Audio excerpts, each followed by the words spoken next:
Good morning, you guys. I am going to give you all the opportunity to start getting the notifications and coming um into the room. Y'all make sure y'all hit that like button.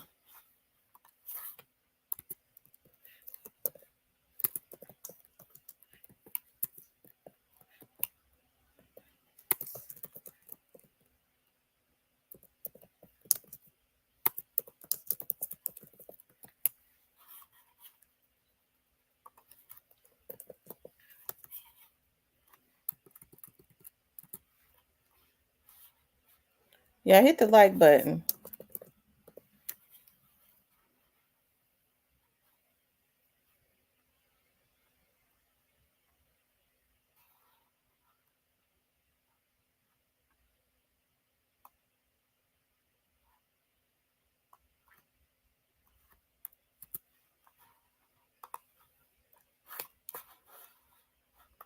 Hit the like button.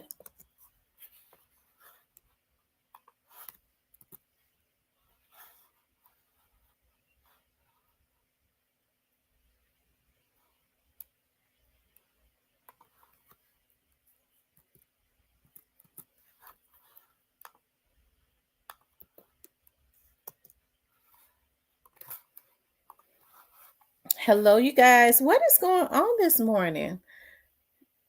What is going on? I wanted to get on early because I got to work later. Let's see. I see Angel the Real Boss Dotson. I see the Black Barbie, Clarinetta, Ashley, Shan, Diane, new to you, Lil Mama, Jerome, Monica. What's going on, y'all? Y'all make sure y'all hit that like button. We want to give people the opportunity to start coming in and getting the notifications, okay? Start coming in and getting the notifications. And y'all, we have a new, hold on.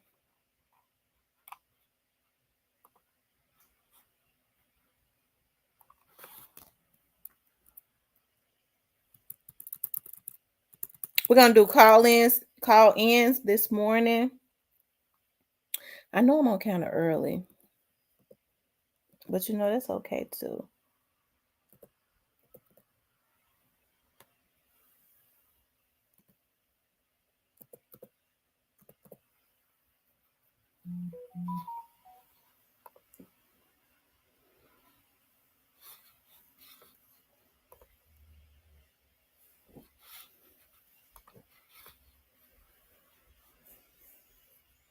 Miss Ramona, Leo, y'all, what's going on this morning? I came on because I came on early. Like I said, I got to work later, but I wanted to talk about it. It's really a war going on in my city, right? And I talk about this all the time, and it's a war going on in other cities too, but I think it's more sensationalized, as I always say, around the Memphis area because of, hey, it's definitely a gang war. It continues.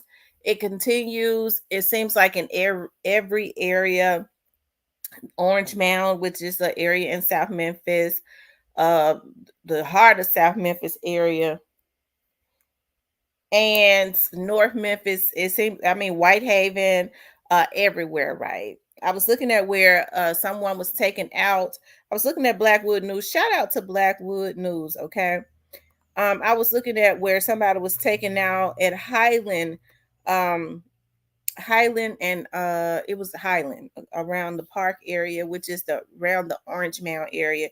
It's really considered the Orange Mound area, and somebody was taken out somewhere else. Some people were hit up. Let me see. Let me pull that up. People are completely desensitized to so much stuff now. They don't have no issues with taking anybody's life. It says a bank robbery suspect captured after chase in downtown Memphis. It says Hickory Hill shooting kills man, injured 3 others. People have lost it. Okay, people have completely lost it. Um, so that's why it says, is high poverty a result of high crime in Memphis and other cities, and the gang wars continue around the Memphis area? Now, I want to say, as I've always been saying, everything does not have anything to do with what happened to Young Dolph, but it seems like when Young Dolph was taken out, it did like tip the scale, right? And it has not been able to be balanced out anymore. I think the sensationalism of his case and all of that, it has piqued a lot of curiosity. I think it brings out people who really, people that was really riding for Young Dog. They feel like they need to represent him, and I think that they should represent him definitely in a healthy way.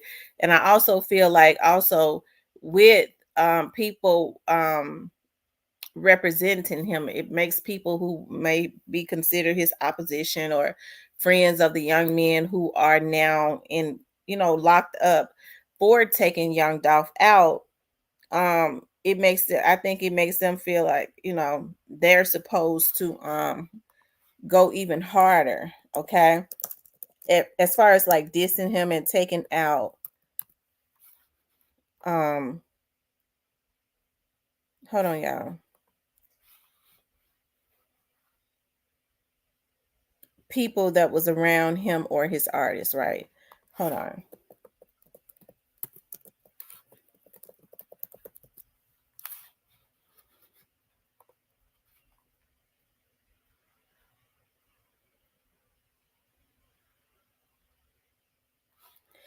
I was looking to see if Bang Wang was still in jail. Bang Wang is still in jail, but he got to go to court Monday. Okay, he has a bond. Either he does not have the money or something else going on, because he's still locked up. His bond is only 100,000, which means he don't have, only have to pay 10,000 to get out, right? But he goes to court on Monday, so that's gonna be interesting to see what's gonna happen. He already has a bond, so maybe he's trying to go and get a reduction, but they're probably not going to let Bang Wang out. They don't really need to let Bang Wang out. Like I said, I've quietly watched Bang Wang, his posts and stuff like that, and he quietly, trolls quite a bit as it relates. So I don't really know if his issue was with Young Dolph or if it was more so with Big Moochie Grape. Because remember, they hit up each other, right? And they were both in the hospital. Um, but does this high poverty a result of high crime? Absolutely. It is a result of high crime, but I also see that a gang war is going on, and a lot of these people are just wanting to do a lot of what's going on, right? I think people have, like I always say, they're completely off of their rockers, and nobody's trying to reel them in because crime is a big business. And I think that is absolutely unfortunate, that these young men are just taking each other out like that. And then getting on their social medias, their friends are, and bragging and all of that. They get on social media, they brag, they talk about how they got bodies. To me, that is completely barbaric. Okay. Stabbing leaves two men injured, woman and victim. Okay. I mean, I'm looking at the news channel. Like these people have lost it. But let's go to Blackwood News because he was out there on the scene of what happened. Shout out to Blackwood News. Y'all know he is the voice of the city of Memphis. Blackwood News be out there. He be everywhere. Okay, he really be everywhere. But he definitely be out there doing his thing. Hold on, y'all.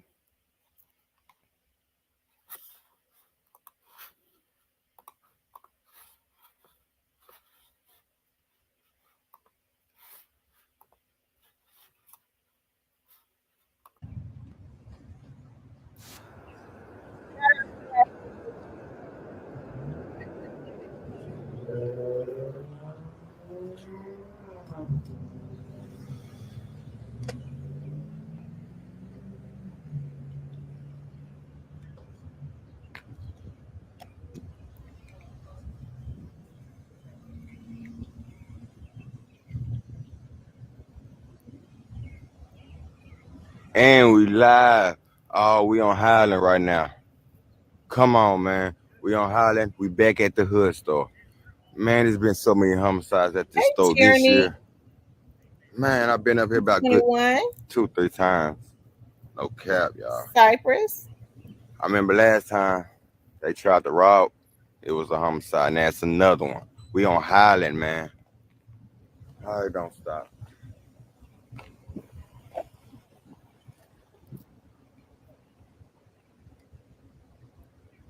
Man, it don't stop. We right outside the daycare. It's crazy, bro.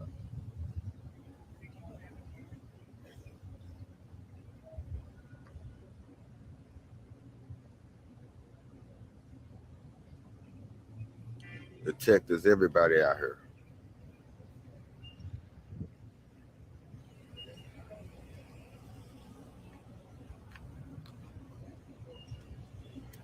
Only on Blackwood News, man.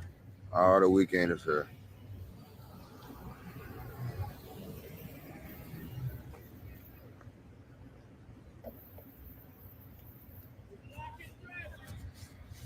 Uh-oh.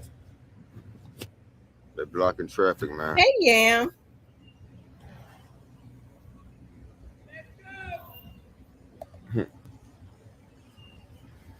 Everybody got to make a U-turn, turn around. We on Highland, man. Active scene right now. We on Highland Dam there in Park. We at the hood store right here. Where's the homicide, y'all? Check on your people.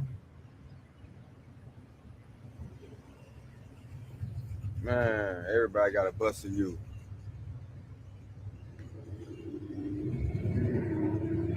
We back at the hood store, man. We right here on Highland and Park damn near. The Bolero right there. Oh, man. Yeah. Check on your people, y'all. Only on Blackwood News. They got everywhere blocked.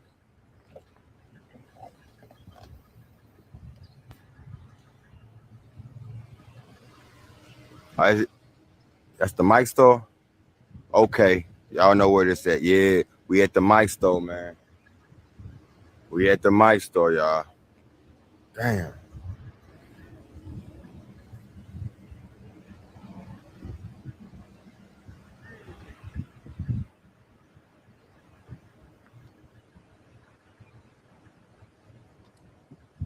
The detectives coming in and out.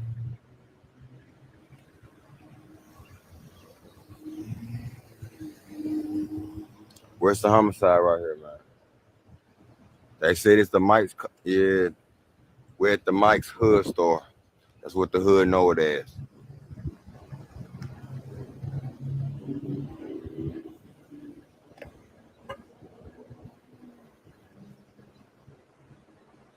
They said it's a body up there too, man. Only on Blackwood. Let's go. Oh, the weekend is here, man. We at Mike's store on Highland. We damn near on Highland and Park.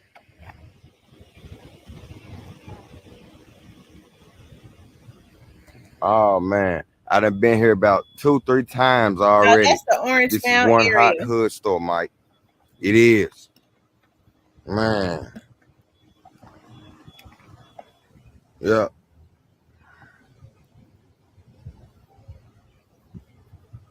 it's a daycare right here. Y'all check on your people, man. Where's the body out here? They got it covered up and locked off now, though.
Y'all, there was no telling what this was about.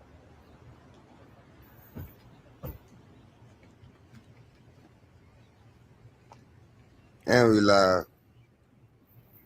We at Mike store. We back, man. This is crazy. It's a homicide matter. Comment cousins. Yeah, y'all vote for me, man. Everywhere. Y'all see that? Got detective pulling up. He walking up towards me. Uh,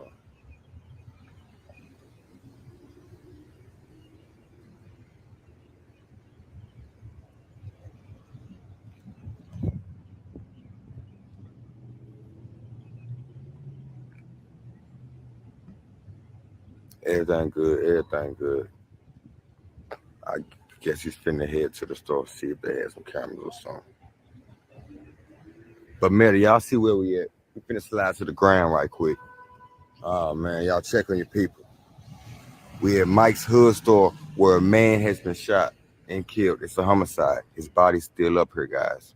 It is, man. It's a man and child. I'm not sure.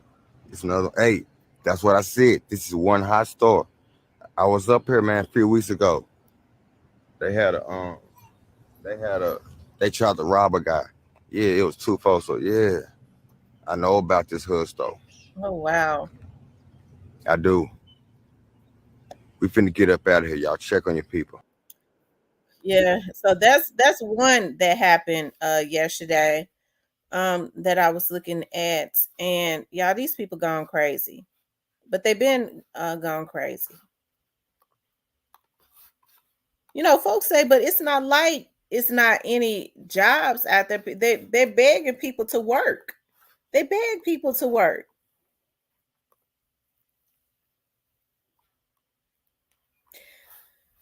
So I was looking at this right here, and I just it just I promise you, like the Young Dogs case came to my mind when I saw this story right here, y'all. I promise. Man accused of popping at victim the day he testified against him. Tavius Wilson. He looks familiar. It says a man is charged with attempted first degree M after shooting at a man the day he testified against him. On Thursday, Memphis Police Department responded to an aggravated assault in the area of James Road and Raleigh Millington. That's North Memphis, y'all. Um, I, hey, in James Road in North Memphis, Cypress, it says around. Is there like the It says Raleigh Millington, but in that North Memphis. I know James Road runs through North Memphis, but it says James Road and Raleigh Millington. Is that North Memphis? I think that's North Memphis.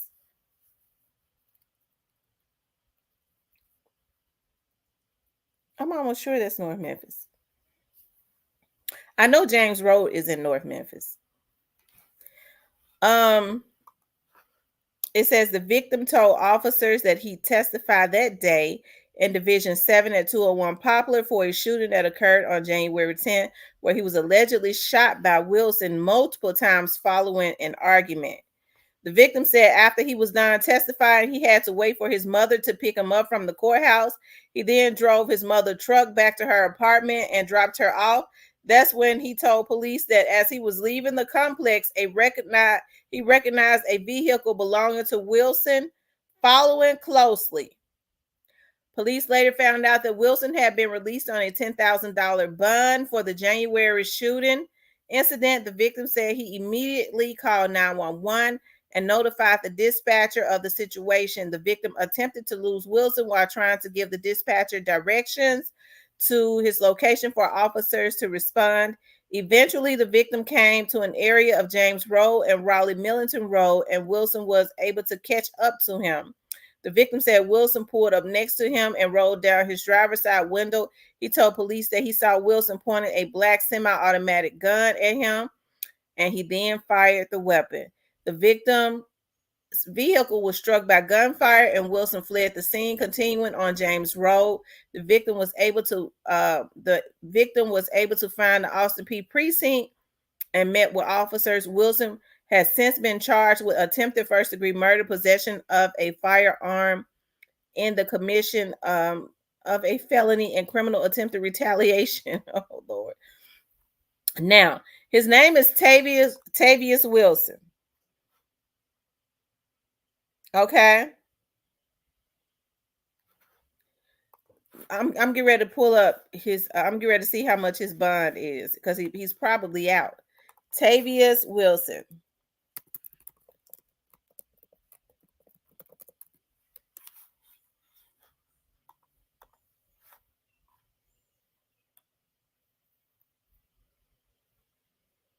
Oh, okay.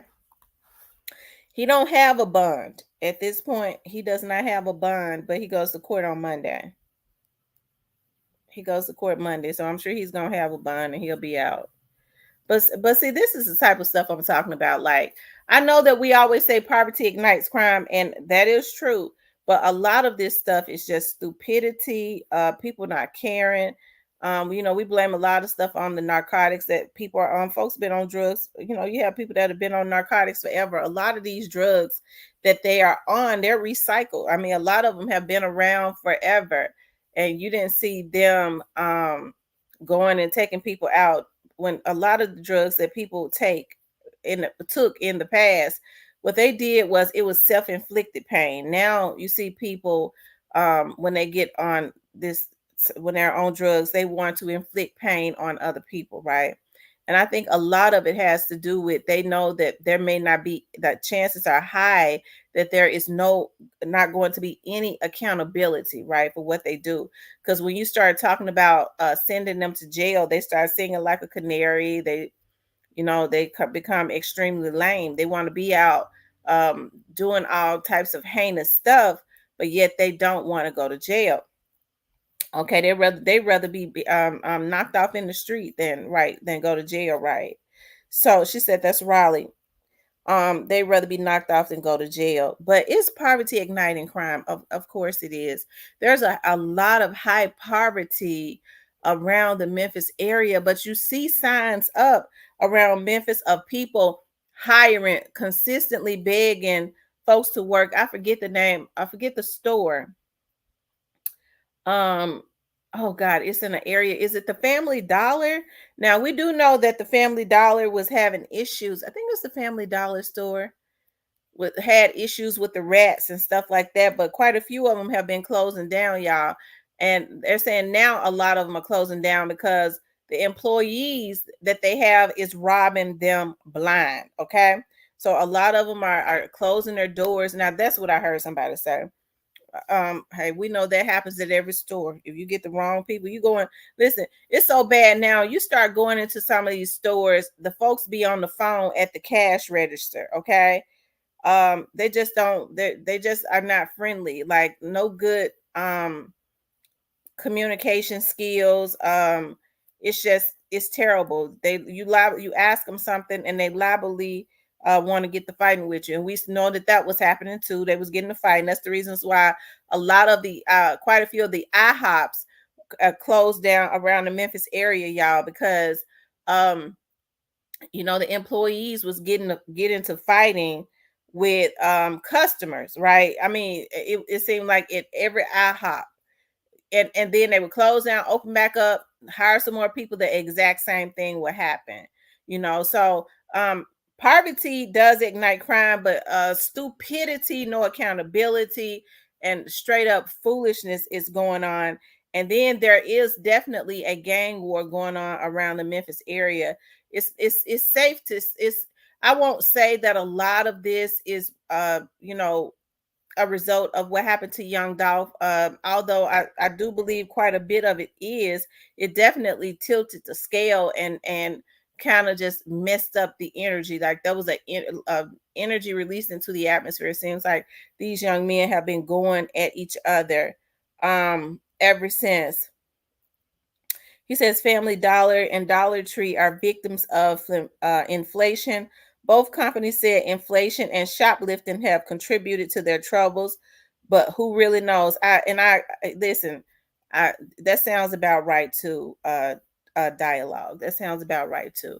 But I think it's sad. Like there's no accountability, and you hear folks saying, you hear a lot of the leaders saying, well, we're trying to put things in place, rehabilitation. As I said before, here a lot of people don't have anything to rehabilitate, and I think the issue that's going on is people are just kind of losing hope too. I'm talking about even law-abiding citizens, because if a Negro goes to does something to my family members, and then they go to jail,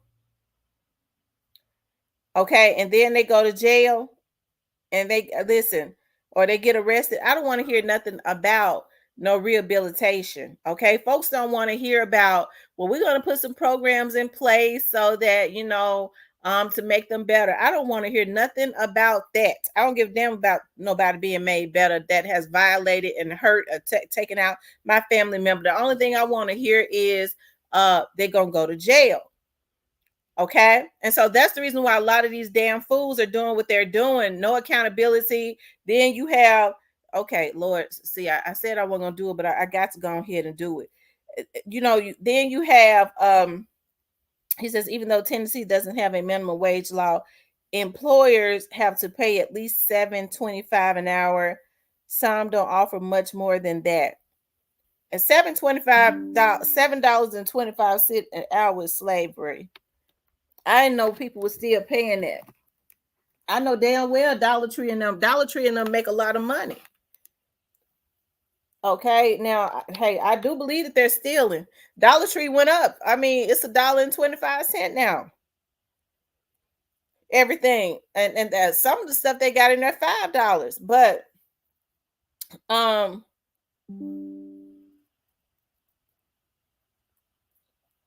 I know people are not still paying $7.25. You think you're gonna pay somebody $7.25 and they not gonna hit you up? Cause see, it takes a special kind of person to even let you pay them $7.25. They're gonna steal everything in your store. Them folks ain't gonna starve. You think you're gonna work the hell out of them for $7.25 and they not gonna hit you? Yeah, they gonna hit you up. Okay. That's the minimum wage unless a state has a higher rate. Mm-mm. Mm-mm.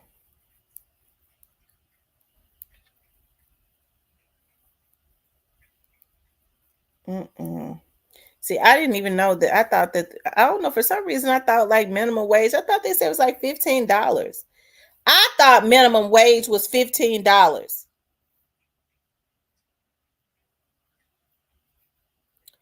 McNamee says, yeah, that's slavery. They spewing out too much loot out here. Just gotta follow the treasure. I'm telling you. I've been seeing your comment yesterday. I love it. You guys, make sure y'all hit the like button for me, okay? Please like, share, and subscribe. But yes, high poverty ignites crime, okay? But you also have to understand, as it relates to, hell, it seemed like to me it's kind of spilling over in West Memphis. West Memphis, Arkansas is way smaller than the Memphis area. But I mean, there's always been crime over in West Memphis, Arkansas. But it seemed like to me that it kind of spilled over from Memphis, because I was looking at the news and they had quite a bit of stuff going on over there in West Memphis, Arkansas, the other day or yesterday or something. Where are the opportunities for the jobs at that Blue Campus coming to Mason, Tennessee, or that Bucky's coming to Galloway, Tennessee? I agree. One of the they're building a factory.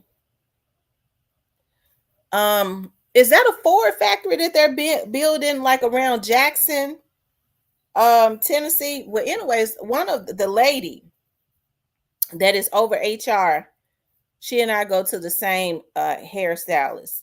I'm gonna talk to her about that. Where are you all posting jobs at? Because if I think it's the Ford or Chevrolet. What, help me out? What factory is that? What factory is? Because she sure wanted me to know. We was talking, and she was just as friendly. She was so friendly. And my beautician said, she's over that yeah, okay, so she's over that factory that they're gonna open up. And she got to talking to me, and she got to talk, and she just wouldn't stop. I said, Lord, this lady is determined. Um, that's when I go get my extensions in my hair, not the braids. And so she was like, I have one. Lord, stop me. But you know what? She a sweet lady. I promise to God. But anyways, when I go, I'm not going to go there and say how that went. But what I'm going to do is I'm going to talk to her about, are you all posting? Because they paid quite a bit of money. Um, I know they're saying, well, a lot of people may not want to move. You don't never know, because when I be having cases down there in Jackson, Tennessee, it's a lot of people. Y'all know Jackson. I love Jackson. A lot of people are starting to build houses around, buy land and build houses around the Jackson, Tennessee area, so that they can work for that factory, right?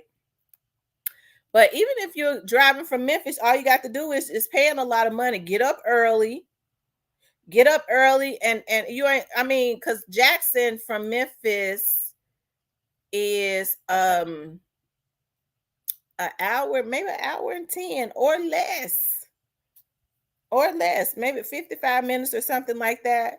Get up. And I think it ain't even quite in Jackson. It's just closer to Jackson, the factory. Get up and get your ass up and go to work.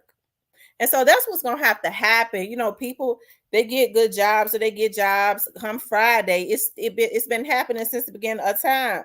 Come Friday, they don't want to go to work, because see, you making $25 an hour. That's a lot of money.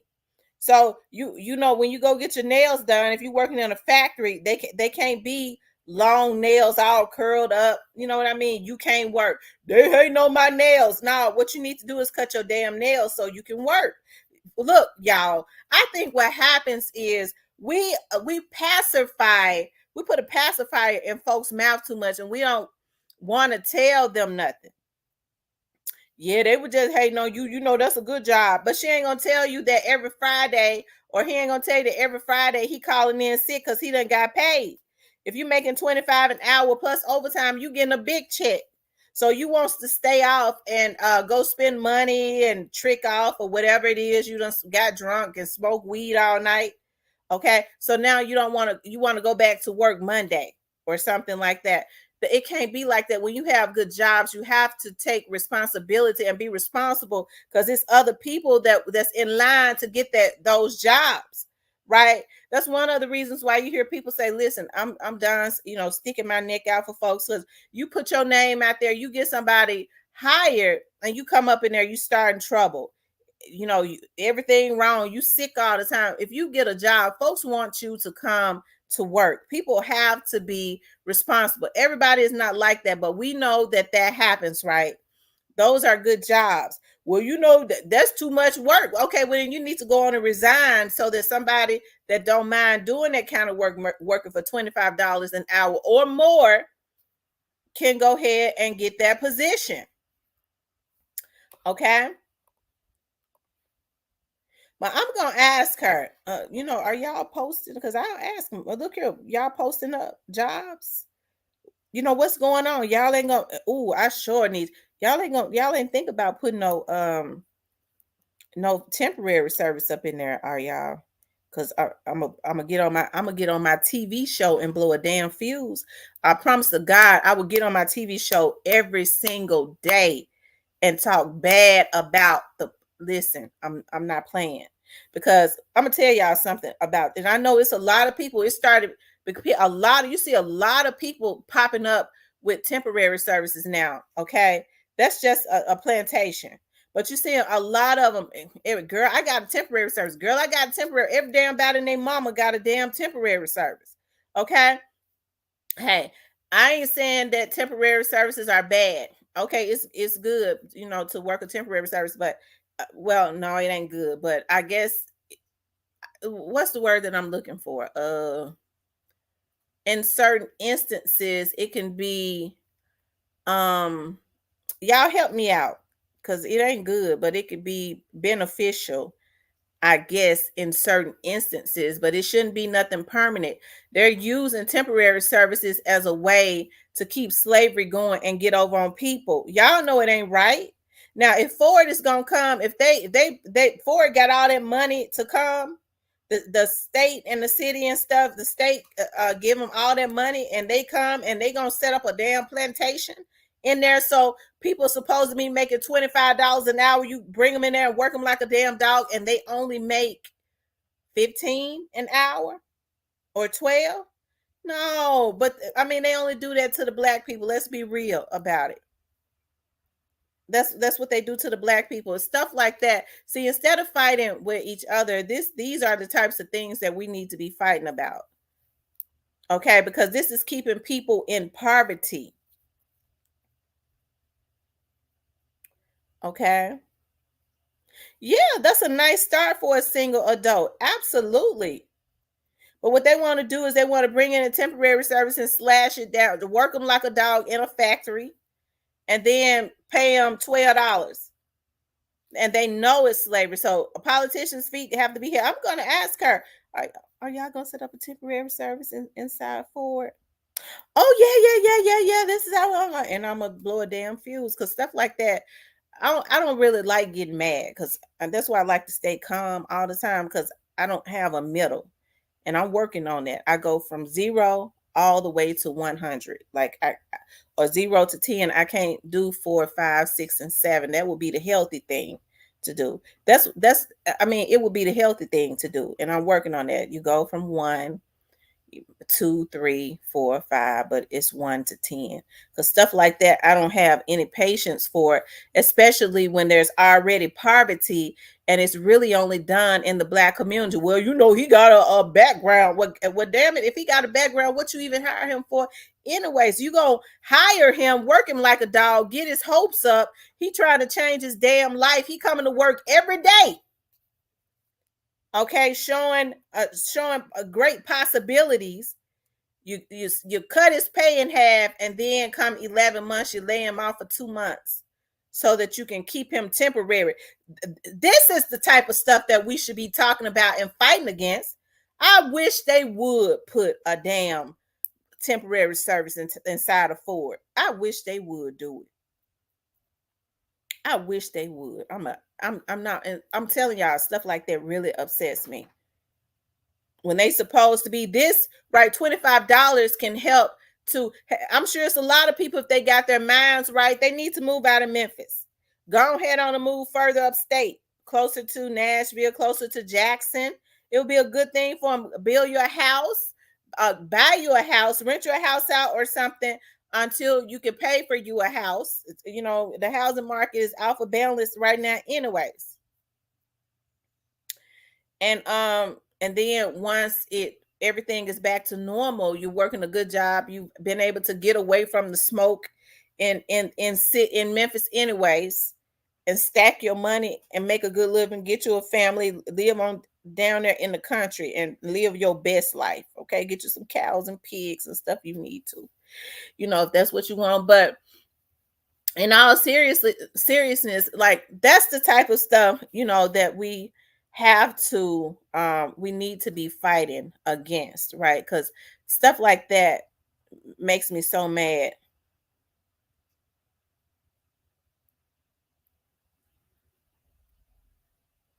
Okay.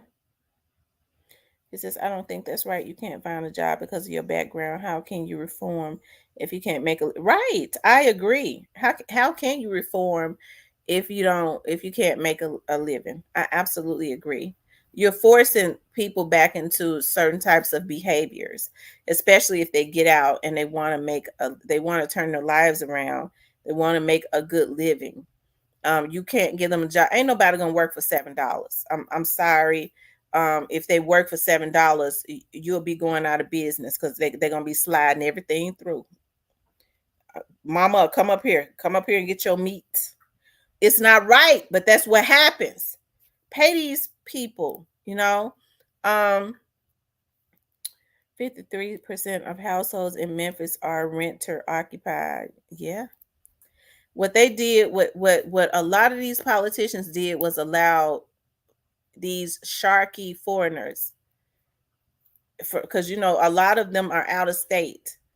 People have issues with their rental properties. They can't even get in touch with the owner because they're living in, not out of state, out of the damn country. What these politicians did was, and I'm sure it was politicians that sold the Americans out, because it's uniform all the way across the board. They allowed these folks to steal the American dream. That's what they did. They allowed them to steal the American dream, the dream of buying a nice home, your first nice house, and having, for your family and all of that. That's what they did. But see, we're so busy fighting with each other, right? We get so busy with doing that, we don't look at things like that. That's what's really important. Okay. $7 with a college degree or without a college degree is not good. $7, that's poverty. Listen, who gonna get up and go to work and still be impoverished? Okay, who's gonna do that? What's up, the realty? Who is going to do that? I'm trying to. You can't even pay your car note with $7 an hour. So what you going for, to be able to buy bread? You can't pay rent. You sure ain't gonna pay no mortgage or rent, because mortgage is the same as rent and all of that. You can't pay rent. You can't pay mortgage. You can't pay car note. You can't even pay car insurance. Okay? You can't do it making $7 an hour. You can't do it. That's forcing people to starve. Okay? $7 is an insult.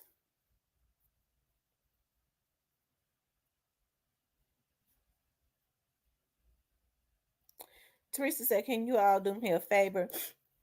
My brother is in ICU with RSV and they don't think he's going to make it. Can you please? Unknown caller. Pray for him. Oh, absolutely.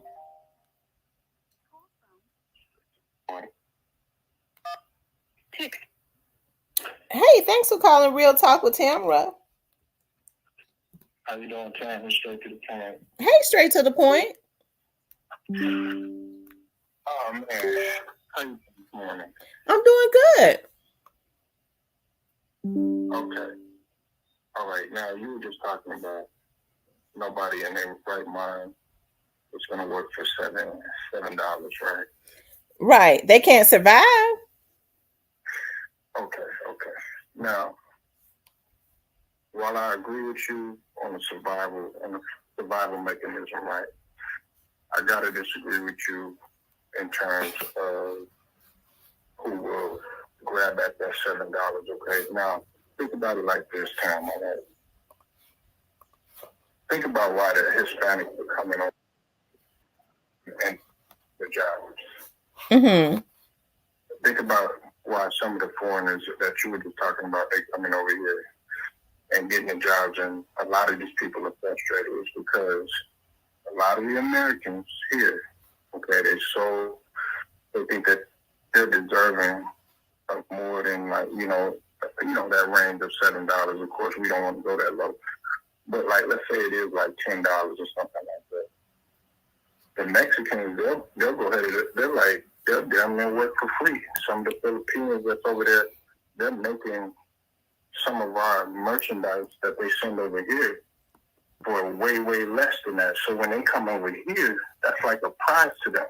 So like you were just saying about like stacking your money and everything like that, and stacking your bread.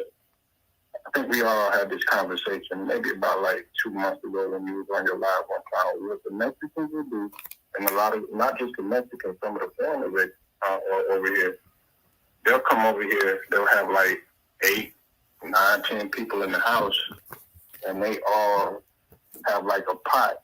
They save their money, and then like you were saying, they move out to a rural area, and next thing you know, they start getting property, they start getting businesses, they start doing this, they start doing that, setting up their kids for account, LLC, you name it, or whatever. off of that $7 because guess what? That $7 is just the start. Next thing you know, you got Martha, you got Enrique. Guess who the supervisor they are? And we like, well, damn, how did you move up so quick? It's because we sitting up here whining, complaining about, scraps and stuff like that. When really these guys will come over here and they'll work for them near nothing. And while they're working, while Enrique and Jose and all of them are out there working, their wives and stuff are collecting food stamps and stuff. A lot of them, so they're able to maintain. Somehow they're able to get assistance from the government. They don't know if they're married or not, so they just know they have kids. I think they're able to. It's easier for them to get assistance now. So I don't know. Hey, I understand what you're saying. I understand, but it'd be about 10 of them in one household. What about somebody who does not have a support system where 10 people can be out working for $7 an hour, a single mother? It's just her and her 3 children. She ain't gonna be able to make it. Now, okay, I agree with you on that right there. Okay, like the struggling mom who might have had, some fuck nigga, let's just call it what it is, excuse my language, but I just have to say it. A fuck nigga that done ran off, you know what I'm saying? Not his responsibility, right? He done ran off, and, she's stuck with having to do everything, having to, jobs there, work extra jobs to make ends meet. Then on top of that, you got to realize if you got rambunctious kids or whatnot, maybe live in a messed up neighborhood or something like that, that's a whole nother stress that you got to worry about. And so I understand what you're saying in that regard. But then also at the same time, what about the ones who got 5 kids who don't really have no excuse, but they just out there just doing what's necessary to make all these babies or whatever, and then they sucking the government dry, doing whatever is necessary and being lazy. Whereas, like a go getter like yourself, you doing everything that you can. You go getter, you independent. You be like, nah, I'm not gonna have that. I'm gonna take ownership of what I want. And a lot of people, they're starting to see that. That's why a lot of people are broke right now, Tim. They don't believe in us. Look at what we're doing. We over here busy killing ourselves. When we should be economically, listen, there's economic racism and there's systematic racism and there's regular racism, right? I agree. What we should be doing is we should be killing them economically, killing them systematically, killing them, infiltrating everything. But instead, we infiltrating our own self. Absolutely. Stuff. As I said, the only issue in our community, it appears to me, is being successful. That's when you become a target.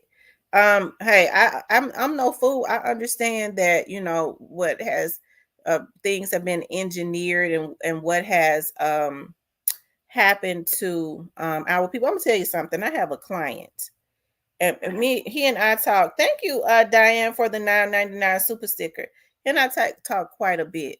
He hired me for a job, and I promise you, he calls me all of the time now. And he's filthy rich. And I was talking to him. I had to go out and do some stuff for him yesterday on the job he hired me for. And he asked me, and I'm gonna tell you like the difference in how people think. But we was talking about the crime and stuff, and he was talking about, even as a white guy, as the system. He said, about 10 years ago, some people came to me and they asked me to invest in the private prisons, make an investment in private prisons. And he said it was one of those old presidents' financial advisors, because he had written a book, an economic book or something like that. He had worked in one of those in the White House as a financial advisor or something for one of those presidents. He said, and he said, I think it was like $1.5 million that they wanted me to invest into a private prison. And he said, this was like maybe 10 years ago. He said, as I see it now, I go, wow, like they been started this. Like He was like he had invested like $1 million or $2 million in the private prisons, and now he's made over $100 million. He said, and you go to these meetings, and you have he said he asked me, just come to a meeting. I'm gonna do a tour, and just come to a meeting. I guess rich people reach out to rich people, right? He said, and you got all of these old people in there, older people in there with money. He said that look like me, older white men in there with money. And he said this stuff has been going on. This has been in play for a long time. So you think about it, like a lot of what's going on. Of course, we already knew that it came from the very top. Well, you're talking about like a financial advisor, what I forget what he called him, economic something, and he's writing books. But they've been investing in private prisons. He said, and I just decided against it because I saw even 10 years ago what they was trying to do. And you think about how they are letting, I've been seeing it. You get somebody that commit a heinous crime because a lot of this stuff is engineered. They go, well, why won't they keep them in jail? I think if they see that they don't have a family that's consistently putting money into the system to try to fight for their loved one, they go, it ain't nothing there. I mean, but you go and you don't want just anybody to go to the private prisons because it's a business, to go to jail. Okay, you got somebody that's got a family that's going to be putting money into the system to fight for them. They're going to get some commissary. They're going to, pay for telephone and all of that, even though their crime may not even be as bad. They might be selling drugs. I'm not saying that's good, but of course, there's something wrong with that. But it's not as bad as being out there just taking folks out like we see every single day. But that person, they got some money somewhere. It's some money flowing somewhere. That's who we want, because we already know they're going to keep money on his books. He's going to pay for telephone. He's going to have commissary. He's going to eat good. All of this is within the private prison. And so somebody that ain't got nobody, he might be a heinous killer, but he ain't got nobody that care about him. We're going to let him back out on the street. Right. Well, the thing about it is even though I don't agree, with the private prisons or anything like that, and it has nothing to do with how some people might be thinking, because that's one of the reasons why they got on Michael Jordan about what he invested in. But my thing is this: though, we also had this time. You've seen it. You've been in our criminal justice system. Mm-hmm. Listen. A lot of you guys didn't even commit some of these crimes. You just now seeing. I've seen at least like 6, 7 guys and women in the news lately that have been released for crimes after so many years that they've been in prison that they didn't commit. And they kind of hide that because those people are supposed to be compensated when you interrupt their life like that. Yeah, facts. Because they've missed a lot. Some people might have passed away. They don't miss graduation. Some of their significant others probably don't left them. You know what I'm saying? They moved on and living their best life or whatever. But they over there, they suffering, and on top of that, for something that they didn't even do. Mm-mm-mm. You know what I mean? But no, I just wanted to bring. I ain't gonna hold you up that too much time. I know I ain't called in a few days, and I've been busy on the grind and everything. But, okay. Keep on pushing, keep on grinding, man. You already got my support 100%. Well, thank you. I appreciate that so much, and thank you for calling in. No doubt. Everybody hit the like button, sub, do all that good stuff. Support Real Talk with Tam with the Queen. Thank you so much. All right, bye. Bye-bye. Dialogue says, how can you come up when your grandma and grandfather parents struggle, and now you are struggling because of the law? Folks act like the 1960s was 100 years ago. It seemed like to me, people did better. It's going to take, folks don't want to hear this though. I've been saying it forever. It takes unity too. Just like the young man was saying, we taking each other out. We don't even, a young man started trying to do better. He might have started out, because everybody make mistakes. Ain't nobody perfect. So, okay, so he's young. He was out there doing the little stuff. Now the brother maybe he had a child or something that he wanted to change his life. So now he's getting money another way. people see a problem with that. Hey, they do. But he's saying the 1960s, but it takes unity, because it seems to me that people was doing better in the 1960s. Families worked, they stuck together. You had millionaires in the Black Wall Street. That was in the 1920s. And you know why those black folks was millionaires? Because they could not go and shop anywhere else. They were not allowed to. They had to patronize each other. Okay? That's the problem now. We don't unite. We get jealous. I ain't going over there and buy nothing from such and such. I ain't gonna teach them what I know. And I'm gonna tell you another thing about our people. You know, I used to have black people to reach out to me that, you know, I want to do it. I want to be on TV. Okay, hey, I got some packages.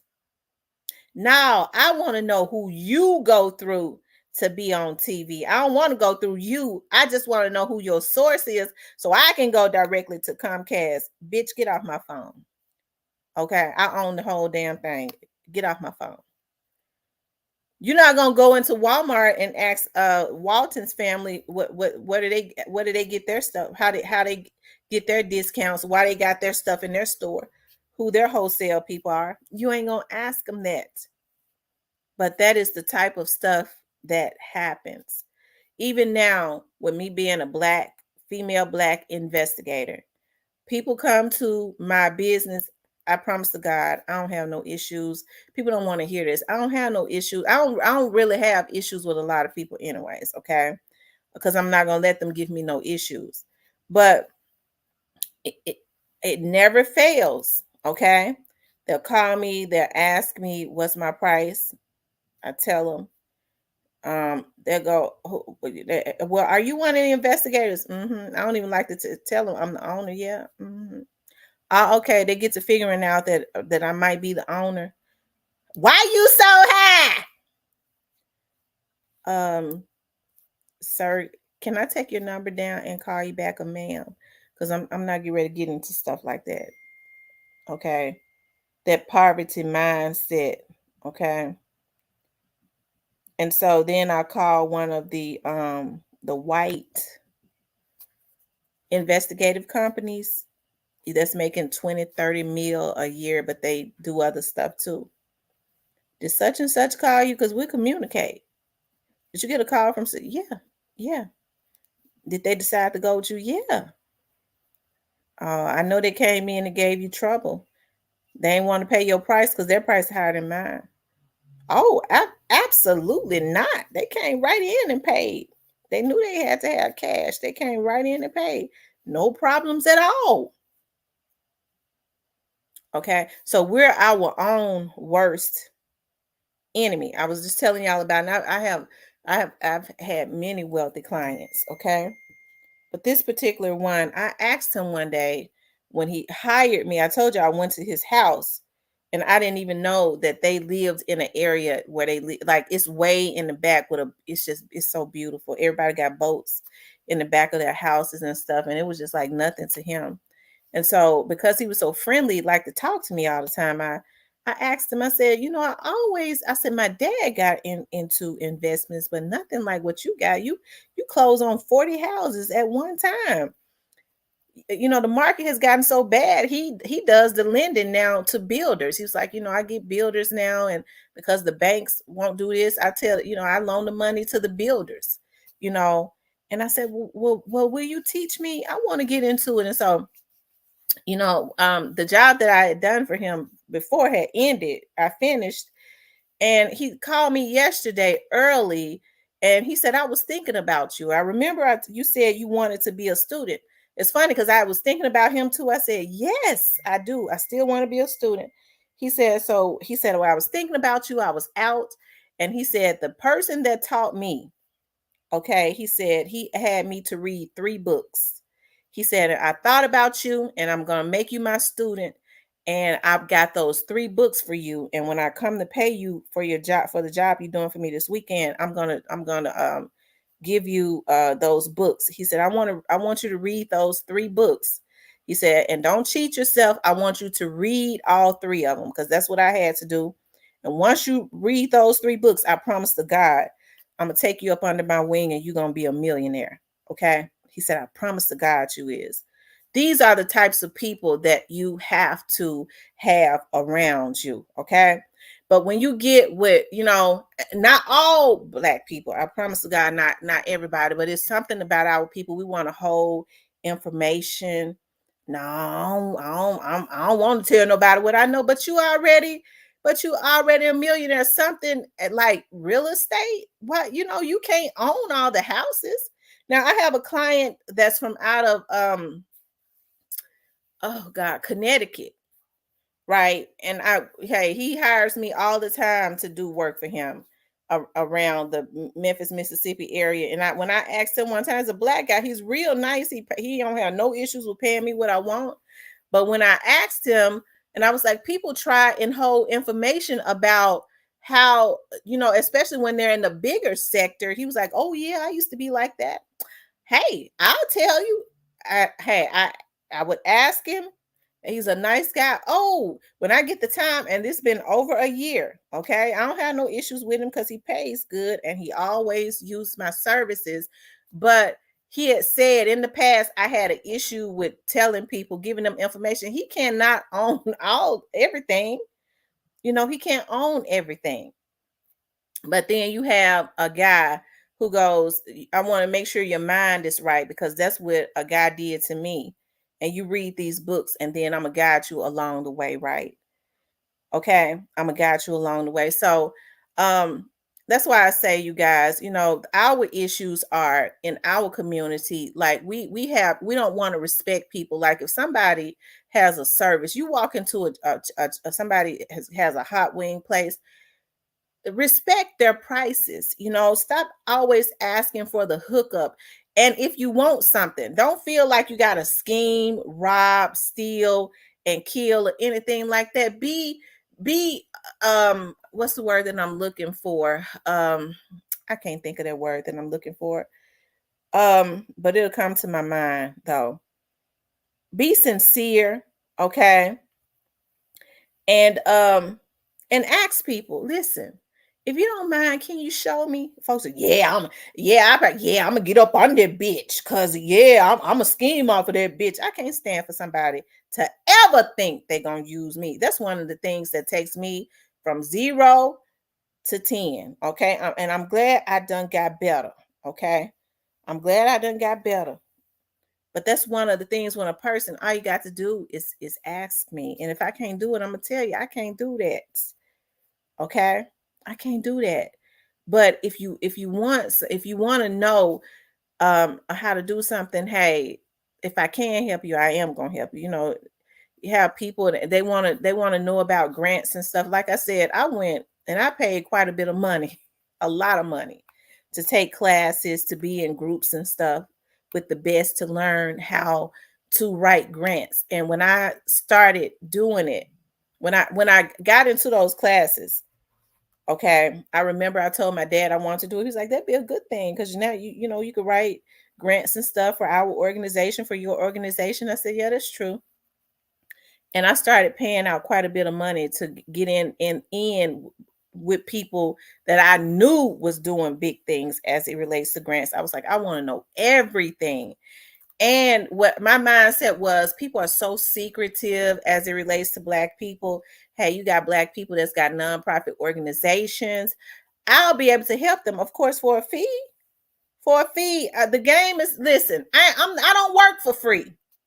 If I'm gonna go pay out all the money to get the talent, you don't want to pay me, because some people ain't gonna even tell you that they write grants, because they don't want to fool with you. And then I'm nice enough. I go, okay, I know you ain't got a damn thing. Lord forgive me, but that's, y'all know we talks like this over here. I know you ain't got a damn thing. So I'll get mine on the back end. If I start writing them up, I know where to get. I know how to do it, because I paid to be in the groups to know how to do it and where to go to get them. And I've garnered the relationships. Okay. Why you gotta get some of my grant money? That's why my organization. That's the reason why people don't like dealing with us. You think I'm gonna work and write up grants and do research and tap into my resources to do a grant for you for free? You ain't got no damn money. You ain't got shit. So I'll get mine on the back end when that check come in. You gonna break me off. Whatever my fee is, and I got a fee. I'm gonna get 10% of that money. That's what I'm gonna get because I wrote it up. I'm gonna get because you're gonna get more than one grant. Cause I know how to do it like that. And I'm gonna get 10% of every one of them that come in there because you had zero, nigga, for your organization.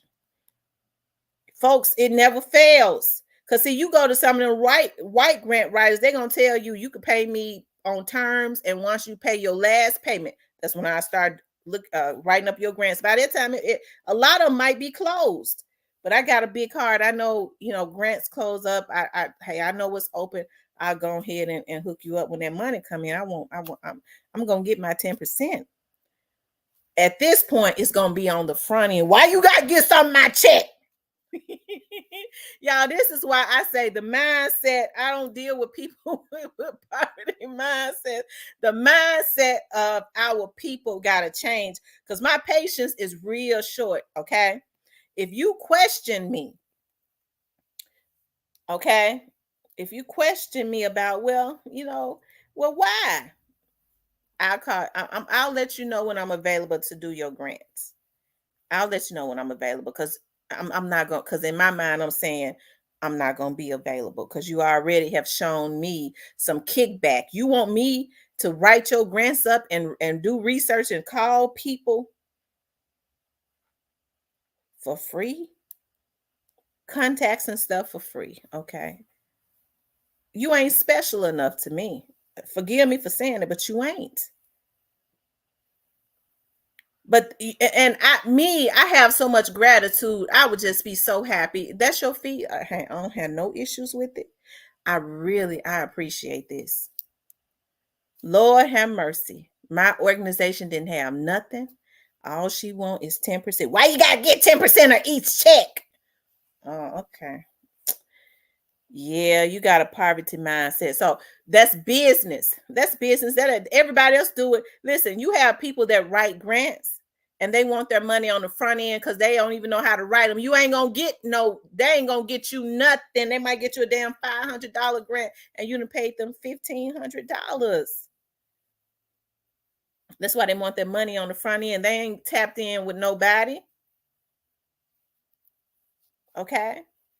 And so that's why I say the mindset of our people have to change. Folks think that, yeah, I got over 100. I'm certain people, I'm not gonna write no damn grant for, period.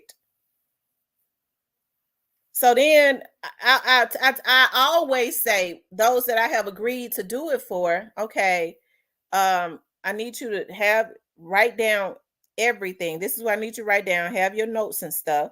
Because I'm gonna tell you something. I'm not lying on no, I'm not lying for nobody. I'm supposed to lie for you. This is what you need to do. You need to have this. You need to do that. Go get you a office or something like that, a PO box. You can go and rent out a little space inside somebody's office for $200-$300 a month. You need to look legitimate, professional. This is what you need to do. Okay, can't you just lie for me? No, I sure can't. I'm supposed to destroy my credibility with people that give out grants because it's tax write-offs for them for you? No, so certain stuff that's why I don't do them a lot because my patience is short. My mama was praying for me yesterday. She said, God, my child got so many talents, but she ain't got no patience. I don't have no patience for stupid people. I cut it short. Listen, I can't deal with you. That's why I do good as an investigator because I get to sit in my car by myself all day and snap pictures. Snap, snap, snap, snap. I ain't got to worry about nobody. Ain't nobody bothering me. The other investigators be in their car.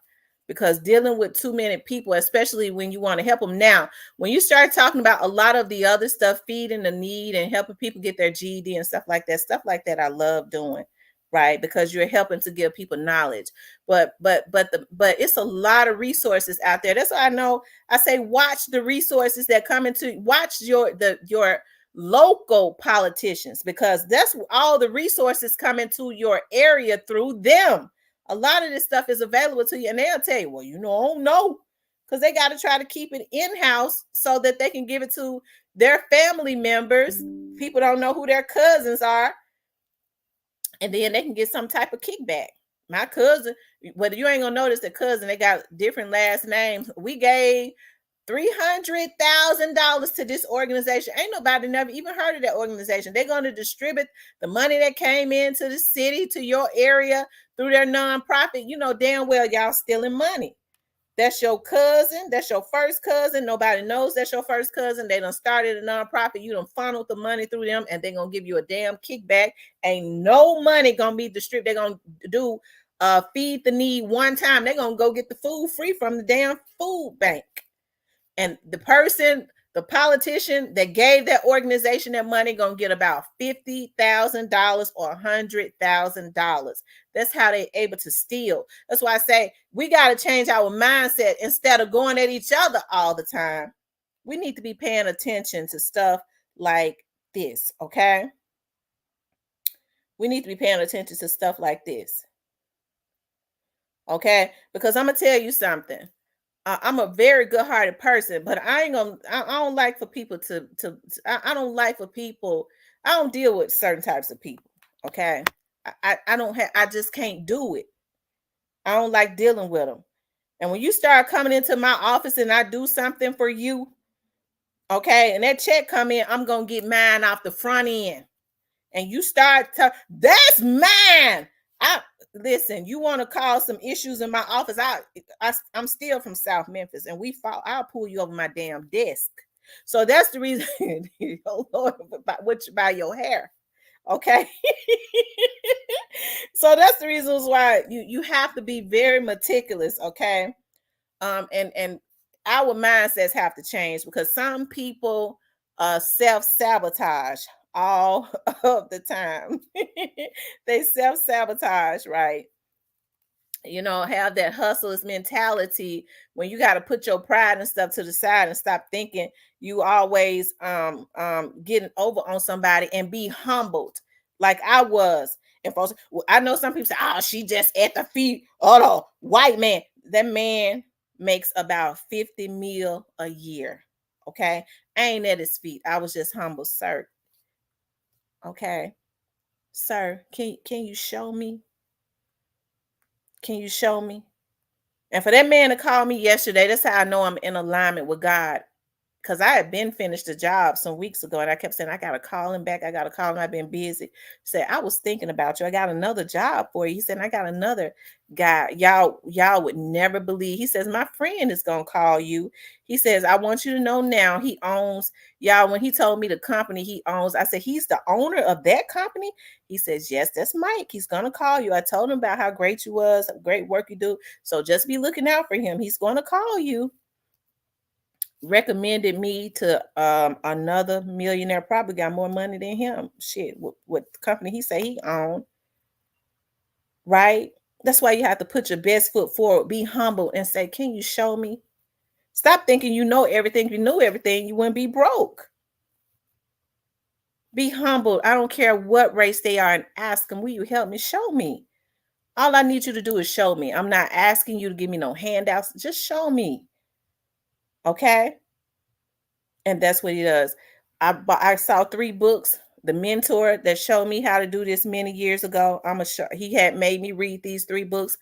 I want you to read these 3 books that helped me to get my mind right. This is going to help you to get your mind right. And he said, I asked one thing: have fun along the way, because your life going to change. Okay. He said, I didn't have fun along the way. You have fun along the way. Y'all, those are the type of people you got to get in your life and get folks away from around you that helps you to self-sabotage. Because sometimes you could be as great as you want to be and have the wrong people around you, and they'll say, I ain't dealing with nothing like that. Okay? I'm not dealing with anything like that. Okay? So I want our community, because I definitely have a love. And my prayer has always been, God, if you bless me so that I can help those. And I used to say I can help my community. My dad taught me to change my lingo on that. He said, no, help those that's helpable, and those that want to be helped. Because everybody don't want to be helped. And if you gotta sabotage what you got and jeopardize what you got to try to help somebody, that's not a person that you need to be helping. Because when you're helping folks, that's free. It flows freely. You don't have to sabotage or jeopardize anything to do it. Okay. And so, y'all, we got to stop taking out leaders and stuff who God raised up to be able to give you a hand back. Folks want to be crabs in a barrel. Okay, you in this big barrel. Okay, it's full of water. Okay, everybody, I guess everybody trying to get out. A lady once told me she's a blues singer. She lives down in Jackson, and we were talking one day. And this was a few years ago, and she said, I said, I don't know why everybody, she said, I had to leave Memphis. She's a nurse. She said, I had to leave Memphis. And even though people think that Jackson, Mississippi is, country and all of that, the lady lives in a beautiful house. She's doing good. She said, the mentality still is different. Even though it's the South, it's different than what's in it. She said, I had to get away from Memphis. She said, so what you have to do is that barrel with those crabs in it, you only need to look back one more time. Because at that point, I was like, I just want to help everybody. I want to help everybody. She said, no, you can't help everybody. You look back at that barrel one time, you take your revolver, your gun, and shoot a hole, okay, in that bucket. Shoot a hole in the bucket and turn and walk the opposite way and never look back again. Okay. Sometimes that's what you have to do, because sometimes you start pulling crabs out that's constantly pulling people back in, and you feel like you have an obligation to them. You go ahead, you pulling them out, and guess what they do? They sabotage you. I've had that to happen to me quite a bit. I never forget when my dad, I had gotten a job with where I always work for the government, but they made me the HR person, the head of HR for the government. And people was kind of mad about that because I didn't have any HR experience, but a politician had brought me with brought me with them when they was elected, because they was really good friends with my dad, and made me over the HR.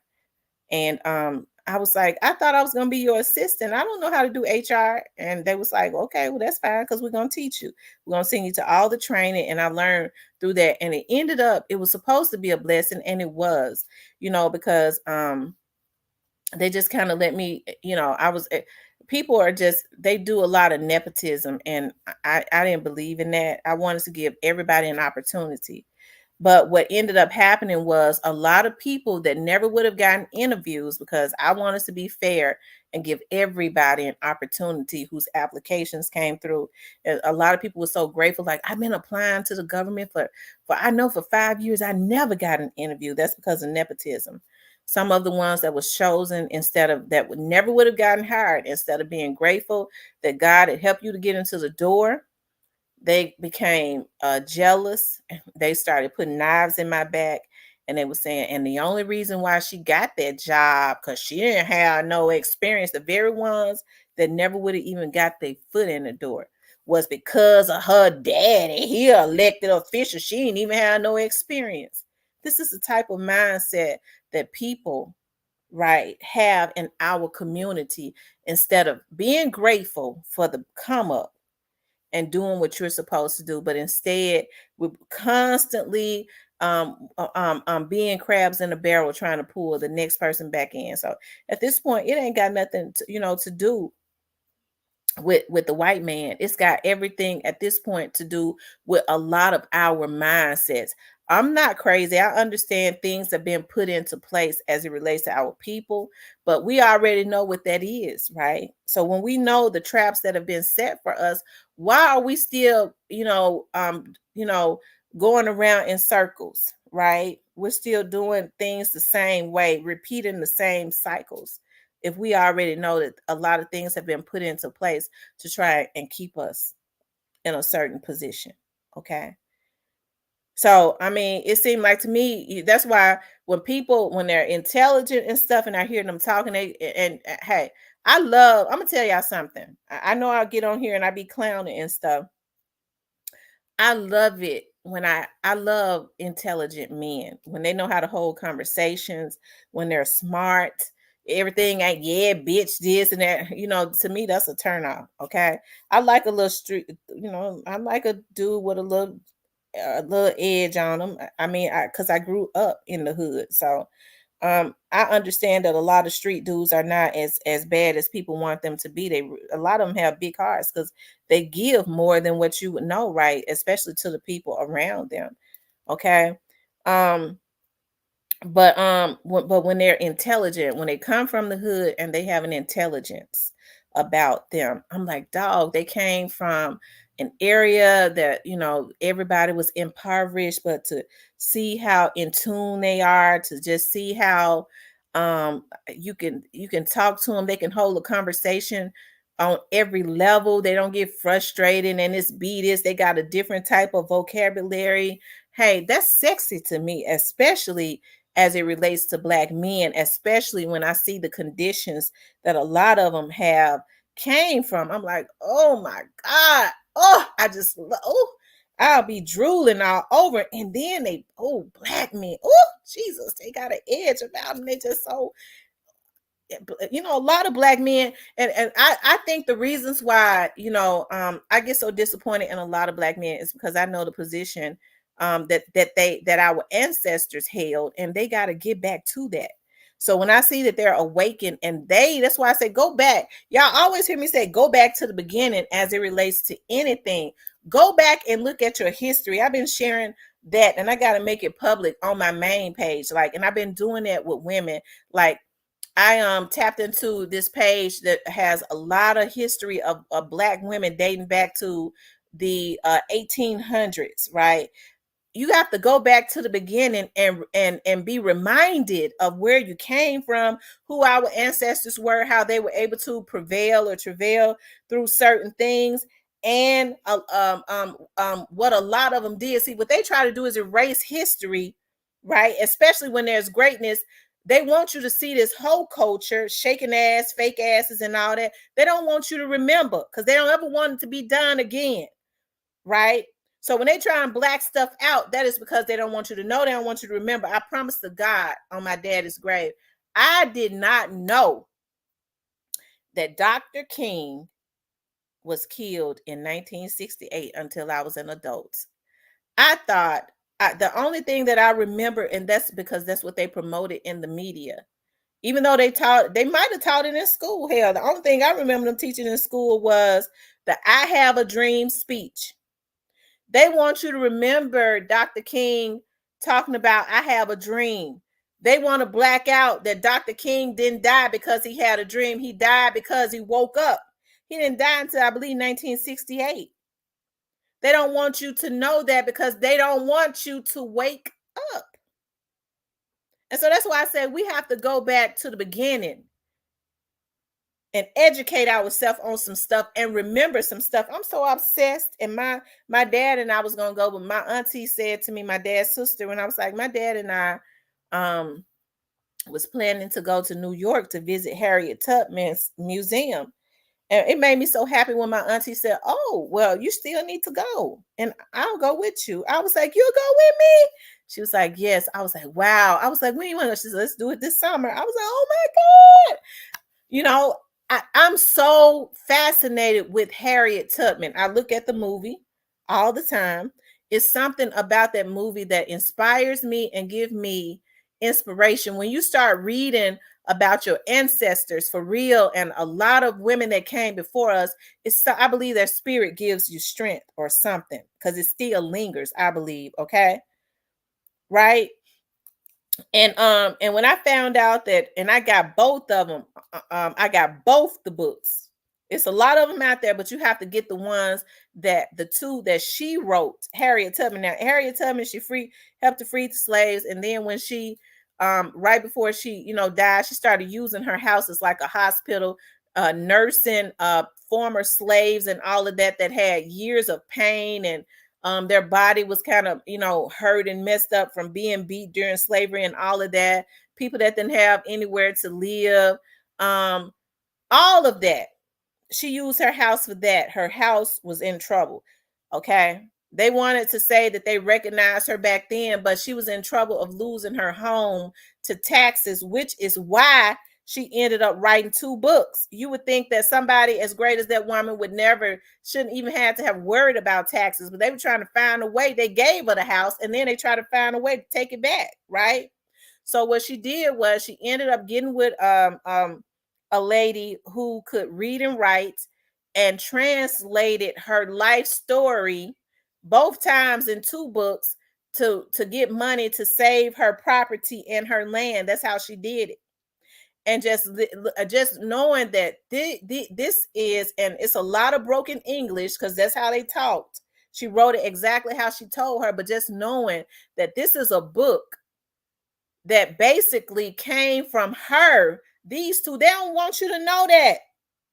They don't want you to know that. You have to do research to know this lady wrote 2 books before she died, right? In her own words, not in somebody else's words, no myths, in her own words. It's just awesome to me, right? I was looking at A&E, and what they're trying to do now on A&E is they're trying to make people doubt that Sojourner Truth even existed.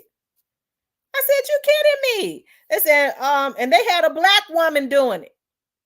Well, yeah, that's why I say our people, these damn cuckabug heads, it's got to be some accountability and repercussions when you get damn cuckabug heads start doing stuff like that, right? For some damn money. So they put a damn Black woman on A&E, and she said, I'm talking about, for all we know, Sojourner Truth, there's really, we don't know. That was the 1700s. It could have just been a myth, because a lot of slaves and people, they had a great imagination back then. We don't even know if she really existed. Lady. And I wasn't born in the 1700s, but the mere fact that they put a Black woman up there and paid her to do it, they probably didn't have to pay her. Hold on. Let me see something. Okay. She was an abolitionist and activist for African American civil rights, women's rights, and alcohol temperance. Truth was born into slavery in Swartikill, New York, but escaped with her final infant daughter to freedom in 1826. Okay. Now, there isn't a lot on her life or anything like that, but they need to do a movie on her life. Okay. But you had a Black woman that said, that wanted to put doubt into the minds of people. Okay. About this African American woman. And I'm really fascinated with her too. Okay.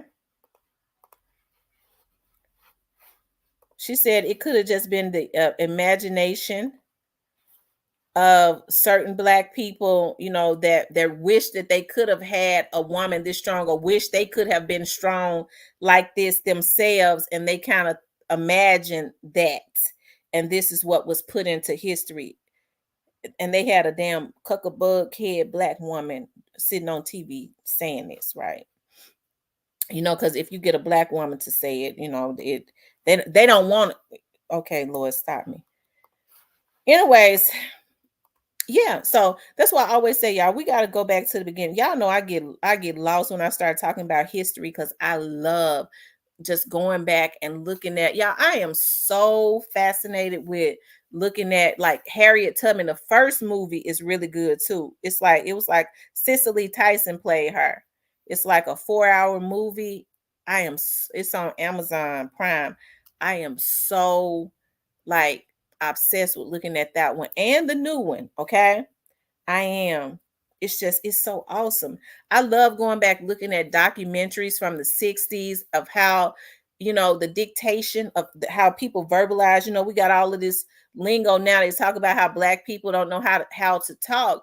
But if you listen to some of the people, even in the projects from the 60s and early in the 70s, their dictation and the way they verbalize things were different, even though they spoke proper English. They spoke proper English. They started changing all of this stuff, this ebonics and stuff, and they used Charles Barkley or whatever. He was the one that said something about ebonics. I forget what it was, but they started trying to incorporate that. Y'all, I don't understand that there's been a work done on us, but we know it.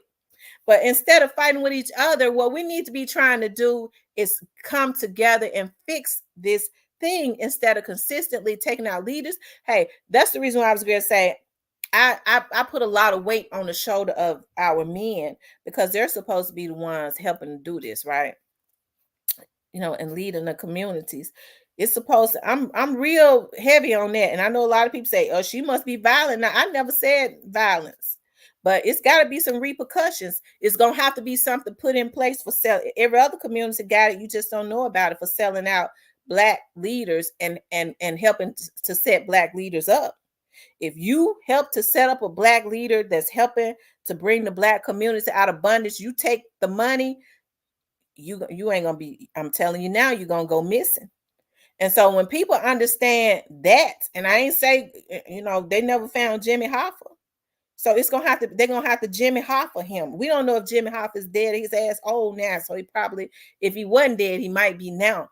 But the black men that have put some stuff in place to make sure that the black community come out of bondage has put something in place. If you go and sell out the black community and help to line up a black leader, you're gonna get Jimmy Hoffa.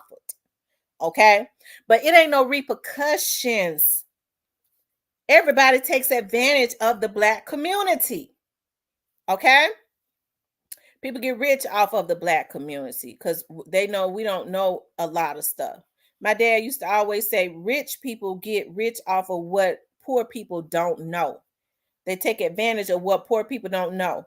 They'll put something on TV, these rich folks, and they'll say, oh, it's going to help you lose weight in 5 days. And we just go crazy, binge buying. And after a month, we ain't even taking it because it ain't did a damn thing. That's the type of stuff he was talking about, right?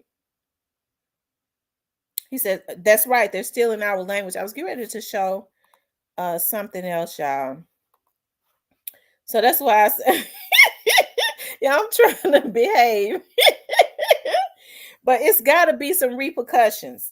You think you're going to go into the neighborhoods, not just black women, but any woman or child, and you think you're going to violate women and children, and you think you're going to come and stand in the hood on the corner again and drink beer? He gonna be too scared to do it because he already know that them damn thugs gonna deal with him when he come back to his community. Even if he go outside of his community to another community and do it, when he come back to his community, them thugs over there ain't gonna stand for that. We got to deal with that because there is some organization put in place. Everybody always talking about, well, we supposed to be policing our own communities. You niggas ain't doing nothing but looting. So you want to be able to go break up into a black business and loot when you get ready. Okay, it ain't no righteousness in people. So, well, he looted, but you want to be able, well, we police the community. So yeah, we said he can go ahead and loot this one time, just cut me something back. That's the type of stuff that our people want to do. They won't get permission from us to go loot. You can't you violating if you don't ask us if we can go loot in this store and break into this store and rob it. No, we got to stand up for what's right. Okay. So when you start looting and when you get mad and they get you all emotional and stuff and you start going and burning down houses and for something you don't even know nothing about and and tearing up people's houses. We doing it in the name of Rodney King. So when you get through burning people's houses down, when you get through tearing up houses, who's gonna get the contracts to build these houses and stuff back up? You damn fools. So that's the reasons why they put this stuff on TV to get you emotional. A lot of folks, people don't want to hear this. You don't even get up and go to work, but you'll get up and go and destroy your own community. So when you get through destroying all of these houses, you got all of these contractors coming in. That's what they want, right? You set these black people back for years trying to get their houses rebuilt. Okay, the insurance go up. Who are these contractors? What color are they? Whose companies are they? Where are they getting the supplies from? Okay, this is how they make a fool out of us, and hey, they winning. So what you did was you let somebody use you and get you emotional because it's a strategy for them, and they be rebuilding for months and years, right? And money is flowing back through certain communities again. And what you did was you just set your community back 5 years again. That's why I say it's got to be some repercussions when they get. We gonna loot, nigga. You can go. You gonna go by yourself, but you can go loot if you want to. We gonna Jimmy Hoffa for you. I bet you he take his ass back and go get in the damn bed. Okay.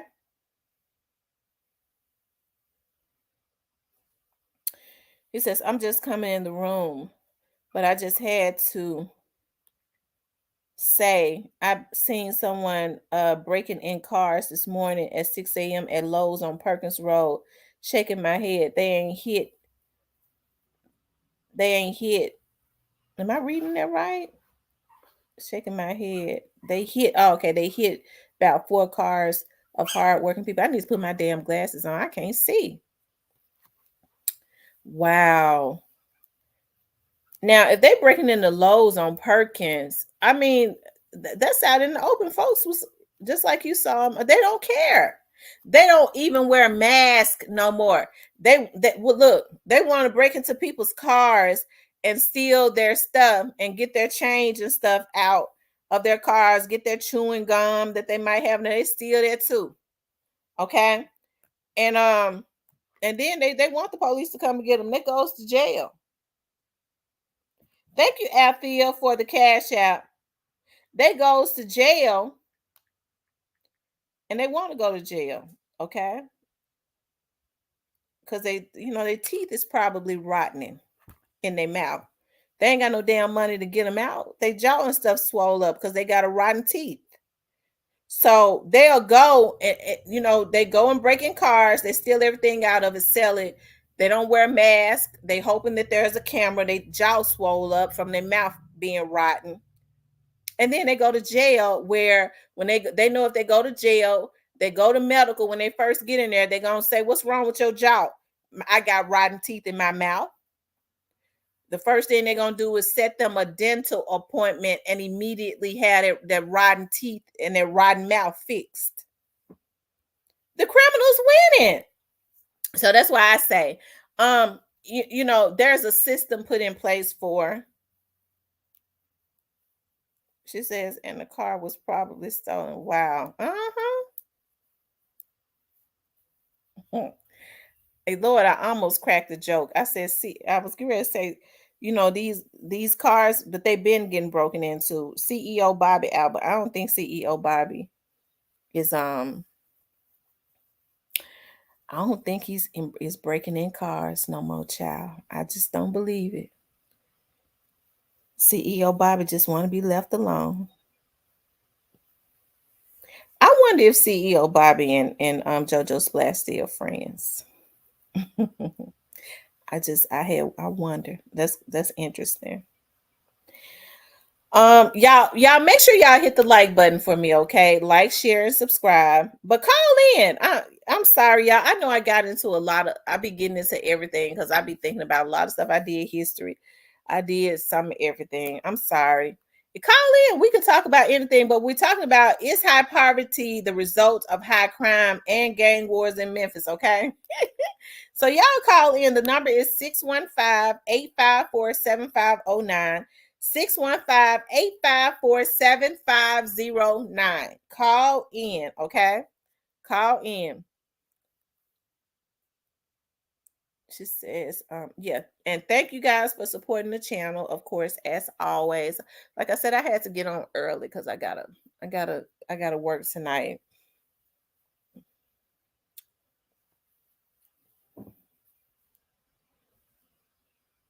And then next week, with the exception of one day, I'll be working all day downtown. So um hmm.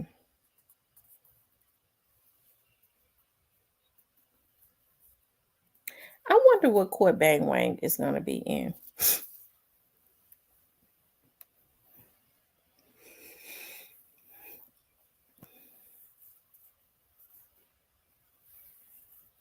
Um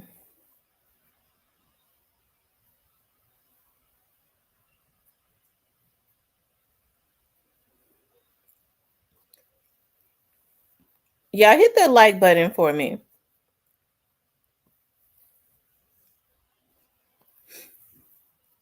Like, share, and subscribe, okay? Let me see. Y'all keep running the likes up for me. So why do y'all think that there's a gang war in Memphis? What is it a result of? Nope, not friends with. Nope, not friends. What are you talking? Codependence.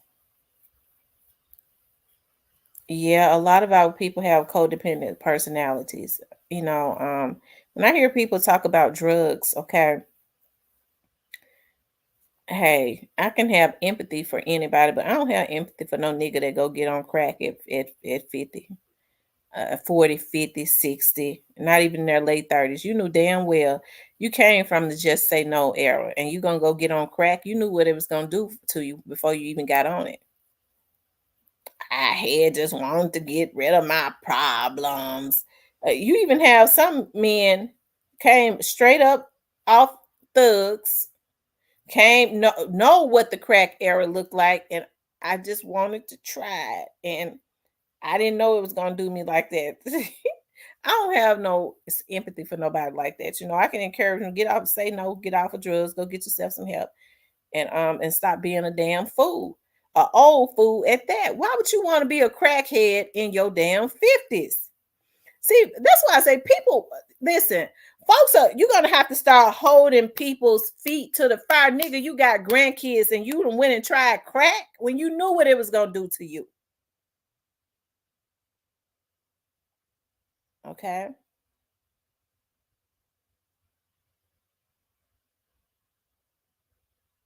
She said it's everything. Yeah. Because like a lot of the drugs and stuff that they make up now, they said they put rat poison. I think that's what they say in a fentanyl. Folks gotta be crazy to be sitting up. I don't like for men to do that either. Okay. That the ones when they be smoking weed.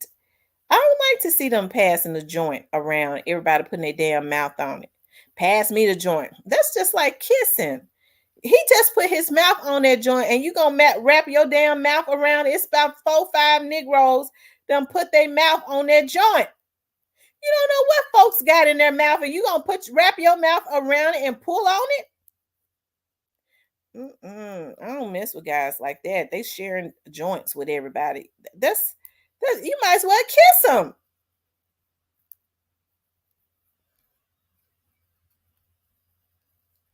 But I said that to say this, okay?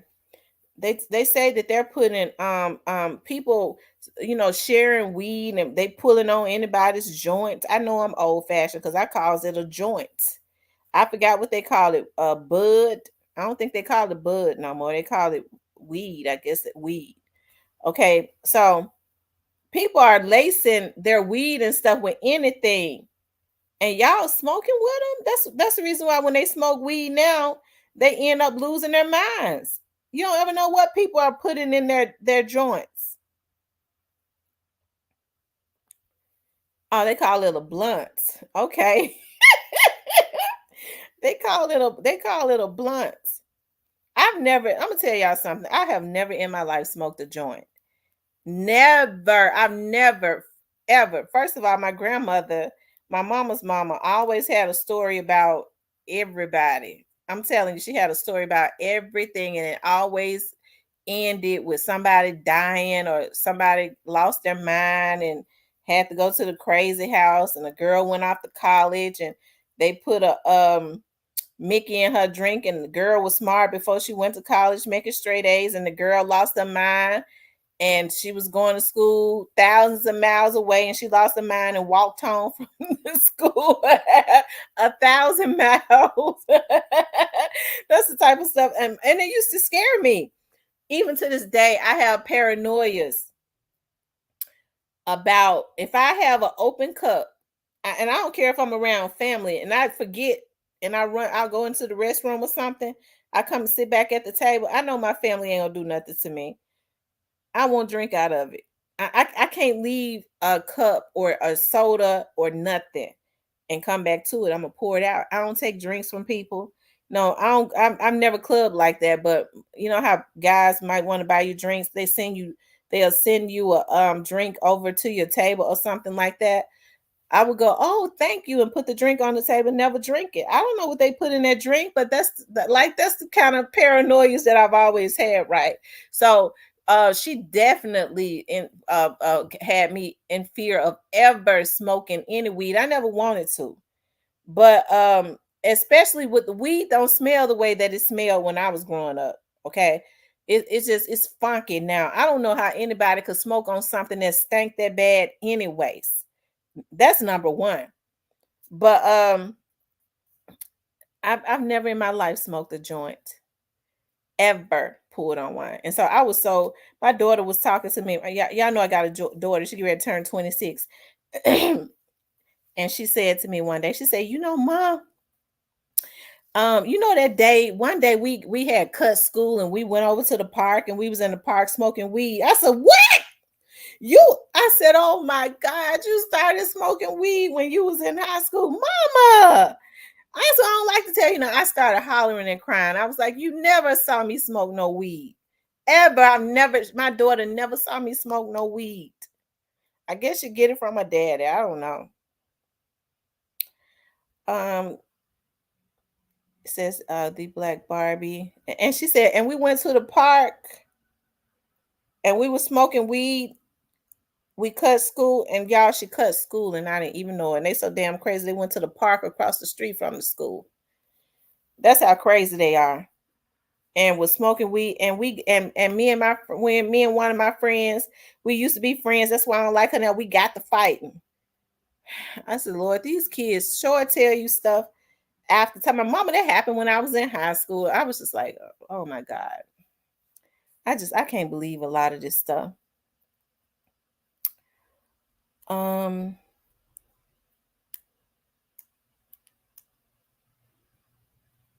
Y'all make sure y'all hit the like button. Like, share, and subscribe. Like, share, and subscribe.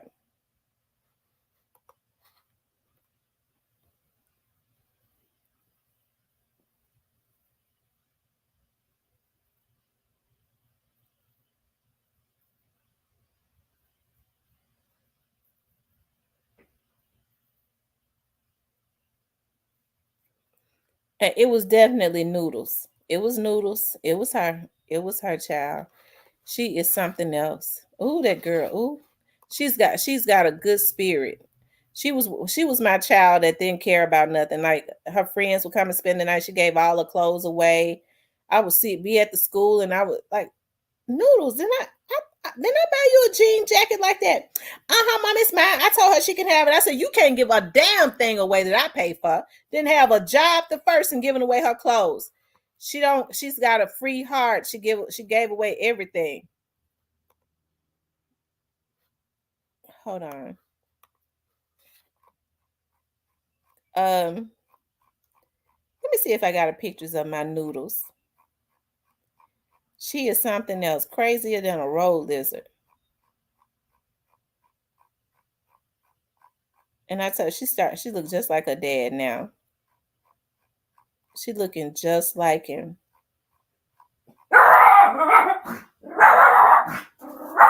And crazy like him too. I thought I had pictures of my noodles. My babies are just like night and day. I promise you, they're night and day. Their personalities.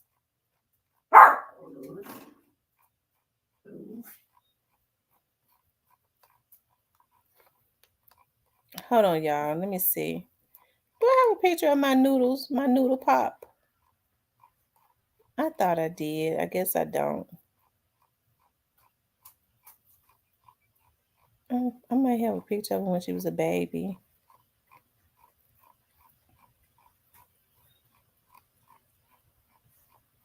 I'll be sharing so much stuff on my page. Oh, here it is right here.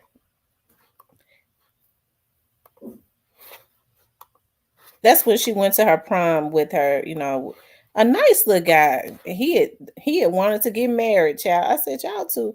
Listen, y'all, I'm gonna tell y'all about what happened. That's my noodle pop right there. That's my oldest daughter. I'm gonna tell y'all about what happened when her and this young man, his father, was so respectful. This young man was so respectful. When he would come to my house and to see her, he would always walk over to me and say, "How you doing, ma'am? What time do I got to be out of your house?" And I would go, you can stay until 10 or 11. Yes, ma'am. And then when 10 o'clock come, if it was a weekend, 11 o'clock came, he would go, all right, I got to go. I got his father would always come to the door. I mean, he's respectful. He's a school teacher now. But anyways, I'm gonna tell y'all what happened when they went to the prom, y'all. Yeah, my oh Lord Jesus. What happened was, y'all, I told them to be at home, that she needed to be at home at 12. Okay. Everybody was saying it's unrealistic. Teenagers that's going to their senior prom, they don't come home at 12. Okay. So, anyways, when 12 o'clock passed, I was like, okay, my mom was like, well, just give them to 1 o'clock in the morning. So I was like, 1 o'clock in the morning. Yeah, I started freaking out. When 1 o'clock came, they were not at home, y'all. So I called the police, and the dispatcher wouldn't send no police out. And I got pissed off. I called his dad. His dad was like, calm down, calm down. We're gonna find him. I was calling her, y'all. I thought somebody had kidnapped him. I called her. Her phone was ringing. Then it stopped ringing. She turned the phone off. We called him. His phone was off. 2 o'clock in the morning, I'm crying and stuff. My sister and I decided we're gonna get out and start looking for them. We rode around the whole Whitehaven. We riding around everywhere, y'all. Hey, I don't know how we did, just riding everywhere. We having to find them. Okay, they was getting out of one car, get ready to get into another car. I don't know where they was going. But they weren't trying to come home. Y'all, she was with her friend, that one of the ones that I raised, really. And the friend was at the prom with his best friend. My daughter tell me to this day, Mama, you hallucinate. We was getting ready to go to a party. So they getting out of one car, and the young man he was so respectful. Okay. So he jumps into the back. He had gotten into the back seat of the truck, y'all. And he was putting on, he was getting out of his tuxedo and stuff, and putting on another shirt. All I saw was he didn't have no shirt on. I thought they was doing something in the back of. When I pulled up on them, I don't know how I found them. I guess crazy people can find stuff. My daughter said, "Mama," she always talk about that. Now you remember when you started hallucinating?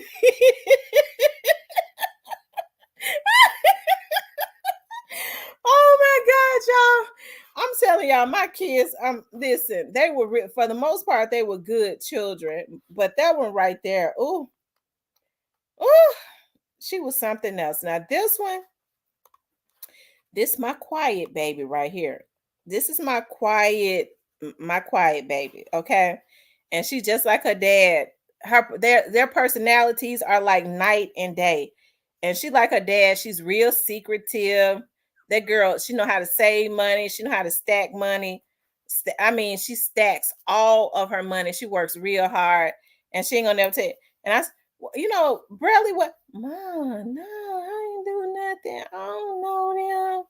Y'all, I have to sneak, like I had to be real sneaky with her to find everything. I don't know nothing. She talked just like her dad. Mom, I don't know what you talking about. And I get to fussing. Okay, Mom. All right. You right. Uh-huh. Mm-hmm. She ain't gonna argue back with you. She just real sneaky. She ain't gonna tell you nothing.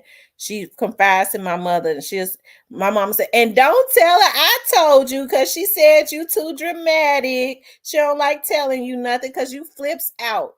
She was having issues on her job, and I had already got a sister fired from one job because I went up there to the job and him the manager up. Okay, I went up there and hemmed her up.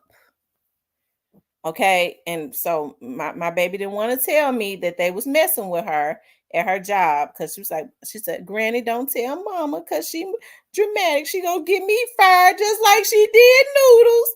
And I sure was. I told my mama, I said, tell me her manager name. Tell me the name of her manager, because I was gonna call her and have a talk with her. Because see, it's one thing like when your kids are working and stuff, and then they have jobs and the managers want to be evil to them. They don't see, she's real quiet and she internalized stuff. And I feel like she was taking advantage of my baby. Since she don't work there anymore, I said, give me the name of your manager so I could call her.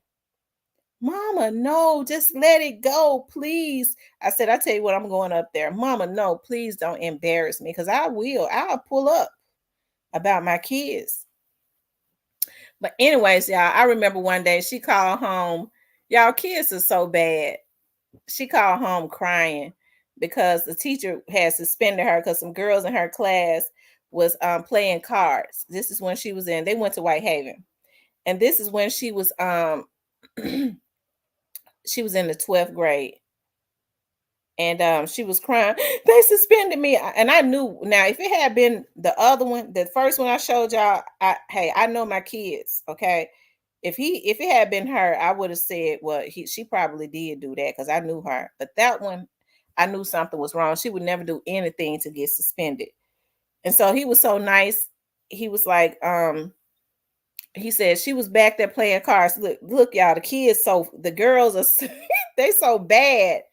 The girls, I could hear the girls that was playing cards in the background talking, oh, you're so stupid.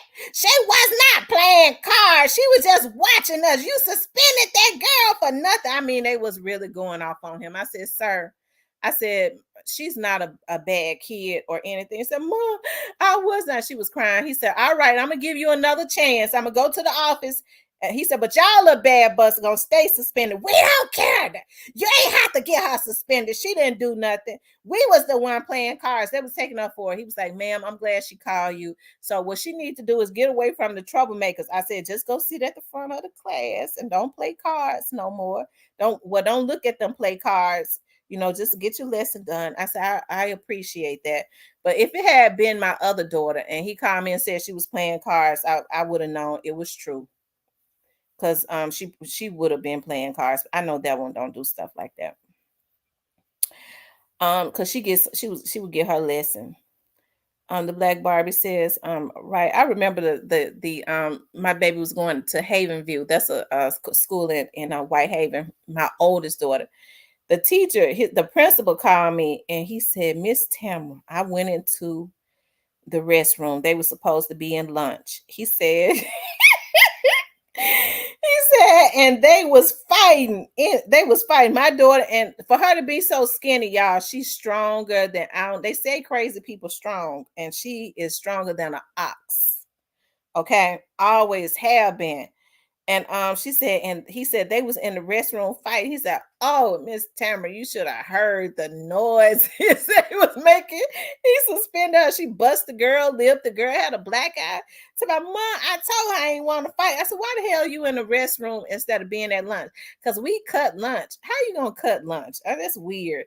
We cut lunch and we bees in the restroom. I said, "Oh my God, that girl kept me up at the school for crazy stuff." She says, "Right, my kids be like, no, ma." I be like, "Yeah, and I'm going." Even now, grown. Oh my God.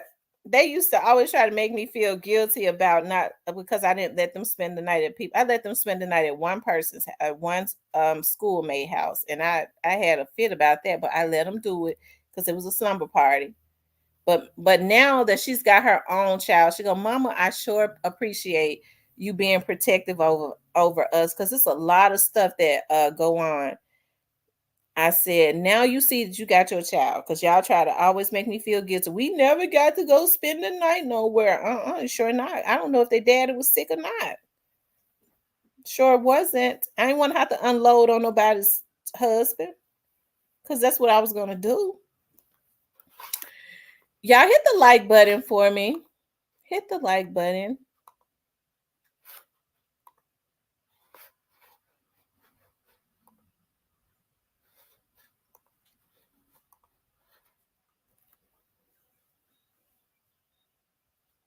That's why I know when people sit up and talk about, that they don't when people sit up and talk about they don't believe their kids did that, you know what your kids will do.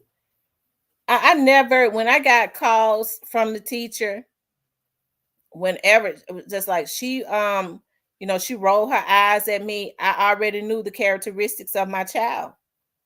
I said, "Mama, I didn't do that." I said, "Yes, you did, because I know you roll your eyes at people because I have to hit you in your mouth and stuff for trying to talk bad." Okay. I said, "I have to hit you in your mouth." So I already know what my child would and wouldn't do because I knew him. Now, like I said, when that guy called me talking about she was back there playing cards and she was crying and stuff, I knew that was not a character because she's quiet. She don't even talk to nobody.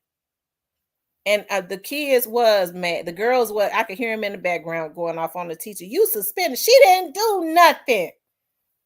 I said, "Lord, these poor teachers sure have it hard."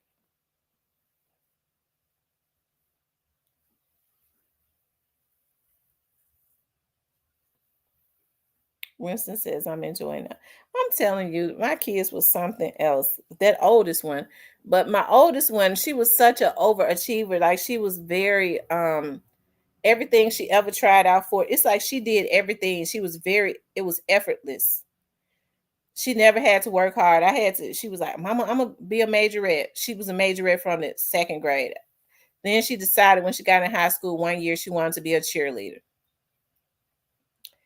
I said, "Okay," but you see, I was the one that was paying for all this stuff. My daddy would help me though when I had issues. He would pay for it. Then she decided that she wanted to be um in something else. She stayed in dance all the time because she's real tall and petite. And so then she was, "I'm gonna just go back to being a majorette." I said, "Now I'm about tired of her." Right. Because I was constantly having to but I always wanted them to be in something, so I did it because I wanted them to stay into extra curriculum activities, so I did it, whatever. I wanted them to stay involved. But my baby girl always had to, she appreciated things a lot more because she was so shy and reserved. She always had to work harder. Her sister, some people just, it's effortless because she didn't give a damn, right? But she worked extremely hard, my baby girl, for stuff. She studied hard. My daughter, my oldest daughter, would finish her homework before she got home from school. "I finished it so I could talk on my phone." Um, Oh, okay. You better not bring a beat in this house then since you finished it. And I want to know what did you have to, "Mama, I finished it at school." That's the type of stuff she did. She didn't really study because she was able to catch on to stuff easily. But my baby girl always studied real hard. She's very organized, blocked off time and stuff. She's both of them are responsible though. They're really good girls. They really are. I'm very proud of them. I really appreciate the young women that they've grown into. How my oldest daughter is responsible now, and she had a habit of having bad elements around her.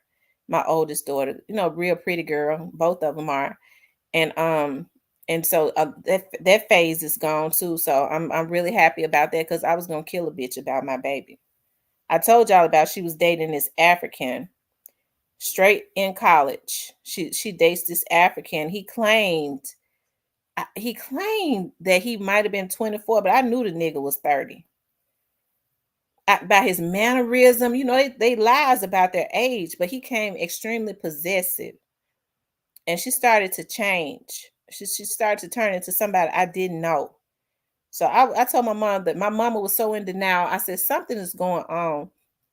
So my mom was like, "Oh, ain't nothing going on. She's just growing up. You don't have to let them girls grow up." I said, "No, something is going on, and I know it."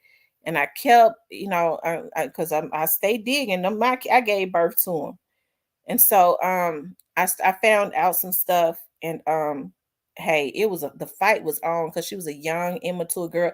Only reason I talk about this because she has given a testimony. So she came on my show, my TV show, and talked about it. And so anyways, he had told me that he said, "I'll marry her and you won't have no control over her." I said, "You threatening to marry my child?" And y'all know she was so crazy at the time. She laughed about it today. She said, "Well, Mama, you said you wanted us to be wives." I said, "You shut the hell up. You 18, 19 years old. You don't know a damn thing about being a wife to an African. They have different traditions." I said, he talking about he 24, the nigga 20, he 30. Got his ass at a damn college, preying on young girls.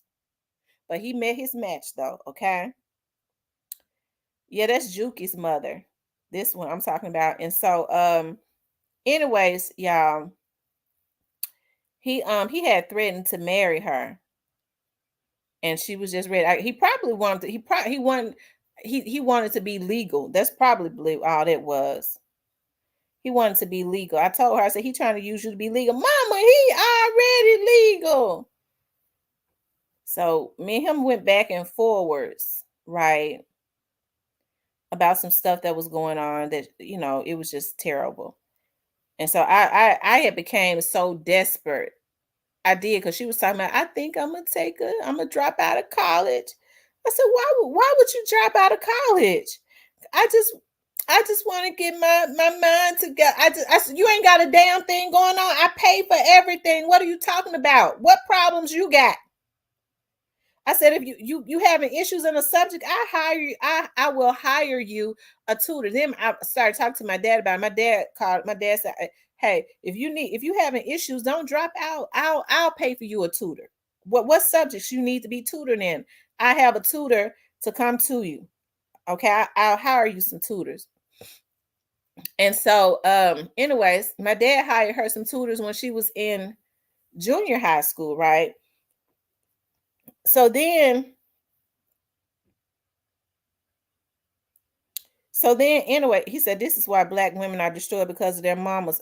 Maybe that's why they was destroyed, because you damn right. You know why? Because no mother, Lord, okay, Lord help me, but I'm gonna have to go ahead and lay it on you like this.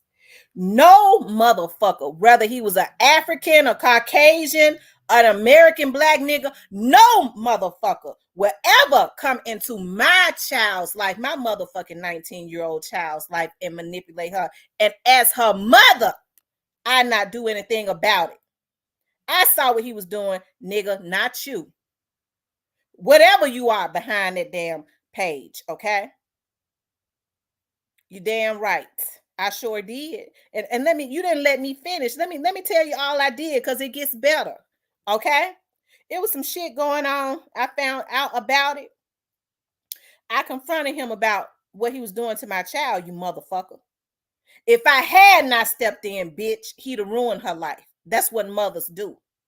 I went to the pits of hell and got mine back, bitch. That's why I can tangle with the devil any day. You hear me get on here and holler, bitch, I'm strategic all day, every day. When I say I'm going to call the police on you, you better know it's a strategy behind it, hoe.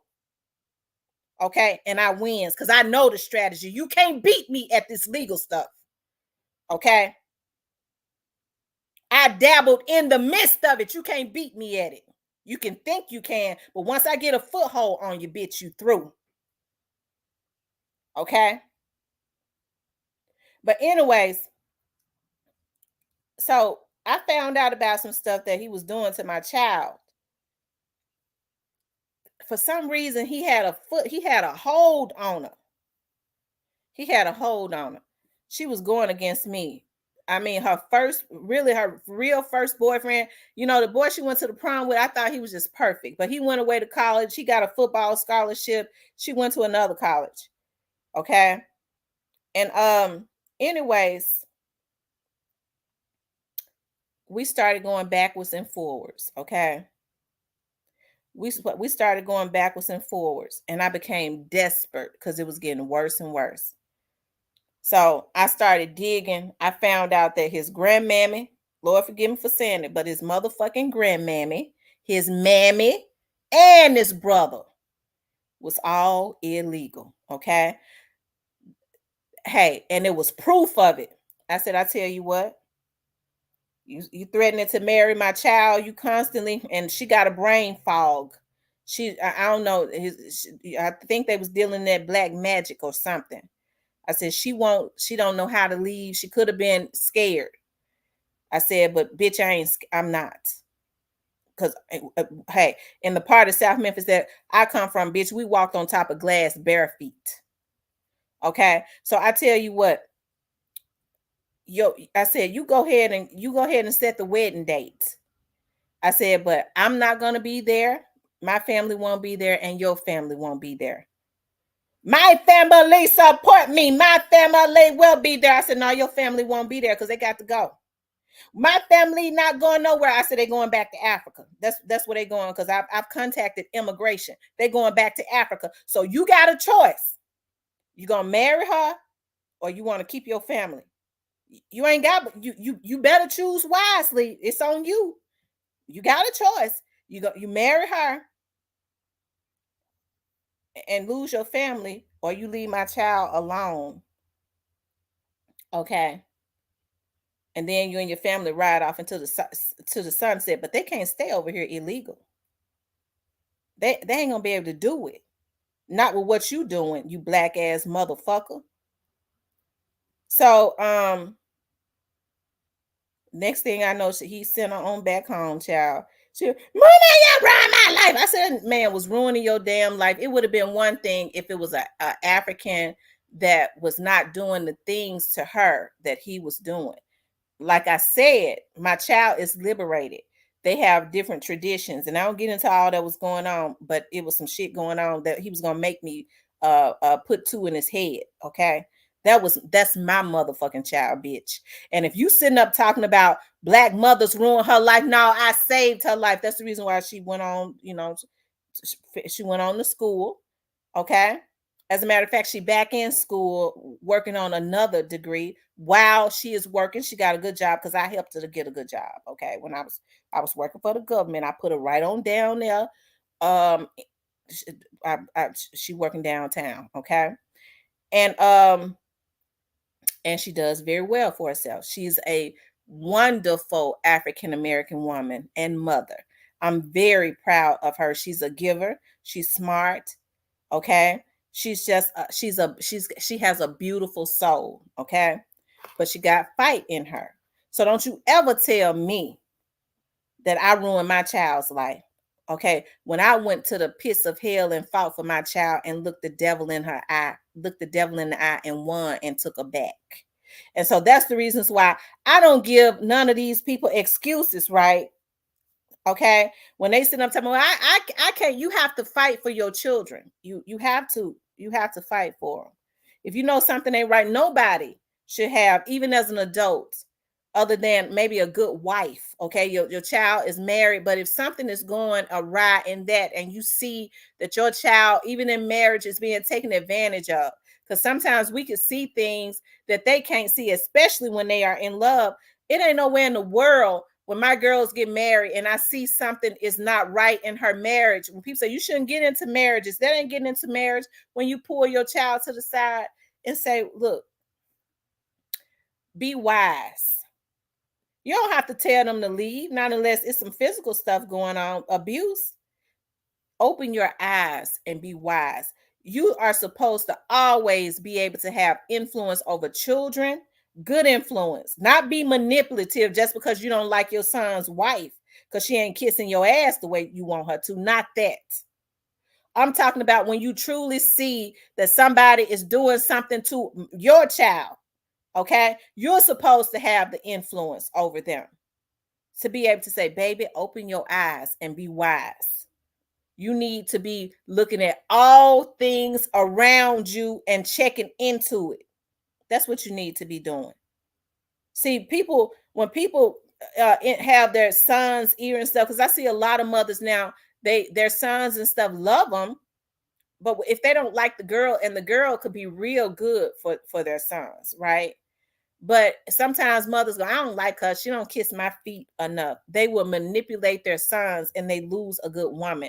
And he end up going into the arms of a real manipulative woman that gives them hell and probably end up killing the son too later on.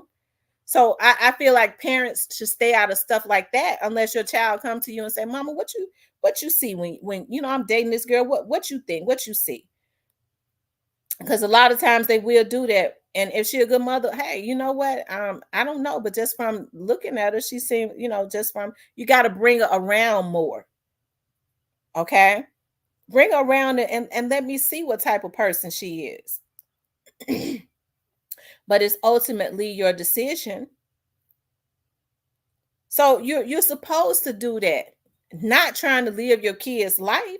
But even now, with them being 23 and 20, get ready to turn 26, I ain't gonna let nobody do nothing to my kids, even if it's their damn husband. When they're gonna get married one day, you think I'm gonna let a man mistreat my child in my face just because he is her husband? I'll kill that nigga. Mistreat you? You think he gonna mistreat a child that came out of my damn vajayjay?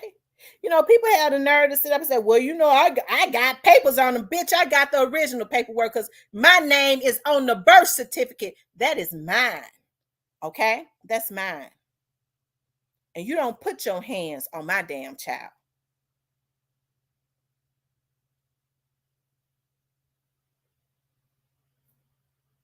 I got papers. I got the original paperwork. Bitch, when she leave you, the paper's gonna change, but my name can never be removed because I pushed her out. Okay? But I just feel like when we have influence over people, we can't use that influence and be manipulative. I don't like your boyfriend because I don't like the way, people, I don't like the way she look or she thinks she's something, that's manipulation.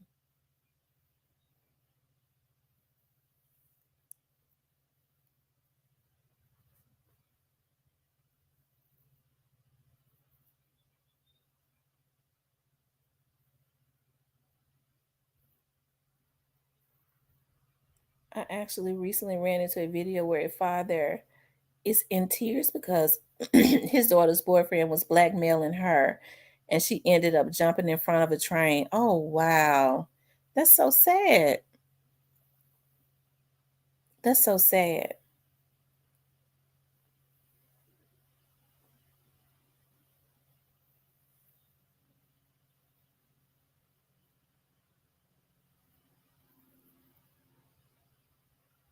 Mm.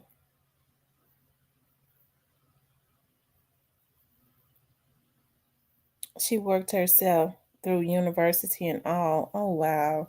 That's why we have to be very meticulous. Even now, I mean, I'm not married. But I will get married. I am. I mean, it's not something that can't happen because I can get married. I mean, anybody can get married to anything that's not right for them. But I want to marry the right person. But once I slow down, and that's why I work so hard so that I can, when I do slow down, I can be comfortably. I don't have to do anything other than, you know, just give orders from home, right? But but you have to be very meticulous about who you allow into your space.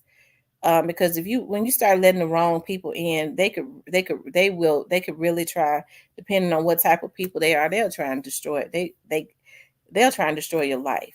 So you have to be very, very careful about that. People are really sick, and you don't really ever know what a person is thinking. You don't know if they're really mentally ill, because some people are functioning people, and they're really mentally ill. They come from a long line of people. You don't know, who their relatives and stuff, where they could have been mental illness might run through their family. So you don't ever really know. That's why you have to, like she said, vet people, right? You have to vet them before you even really allow them into your space. Because, you find out, once you find out that they're crazy for real and you've already let them in your space, hey, that might be it might be too late. It may be too late. So, that's why you have to do stuff like that. So, but I don't ever regret, because my mother and my grandma was protective of me. um, but my mother has always been more passive and laid back. She would just kind of let me have my way, but I didn't ever do anything really bad. My grandmother was really feisty, but she still let me have my way all the time too. But when my girls, I was more I was stricter, and that's because as time goes on, things get worse, and so you have to be really strict. I told my daughter, I said, it's so sad, like in the day and time now with my granddaughter is coming up. Like I really just pray for the age group and the era and the time that my granddaughter is coming up in, because I had my first daughter at the end of the 90s, right? I had my second daughter at the beginning of the 2000s, early 2000s. And hey, things have really started to change in the late 90s, but it's not as bad as it is now. um what's wrong with these numb nuts blaming the nurturers and protectors of our babies? Us queens stand on we stand 10 toes down. Okay. We stand 10 toes down. I remember I had told my oldest daughter's dad. I mean, we're back cool now, and I was like, we gotta do something. I said, he had never he but he had started coming. They amended their relationship or whatever, and I said, you back in her life now. What you need to do is be the figure that she needs. You need to talk to your daughter. I'll never forget, the Negro said, well, she my only daughter, and why I tell everybody is, if you he a good man. I said, motherfucker, you could never be man enough for me. You could never be man enough for me. I'm sitting up telling you what's going on with your daughter, and you talking about if she like it. Maybe he providing for her. Bitch, she don't provide for her. I do.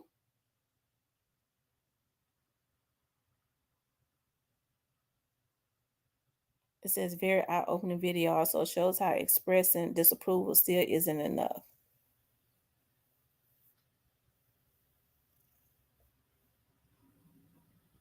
Right.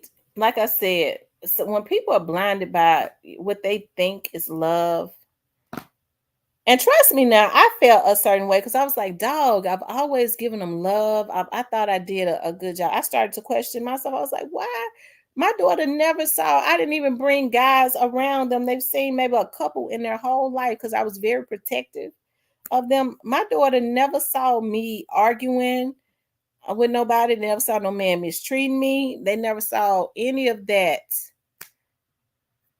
But so that's why I always say too that it is important for men to do what is necessary and be in their households, not leave their children. Their daughters need them too. It is important for a man to show children, let children see them loving their mothers right.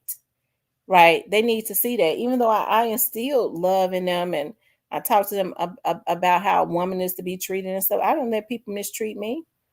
I don't stay nowhere. Ain't nobody gonna mistreat me because I'm not gonna let them.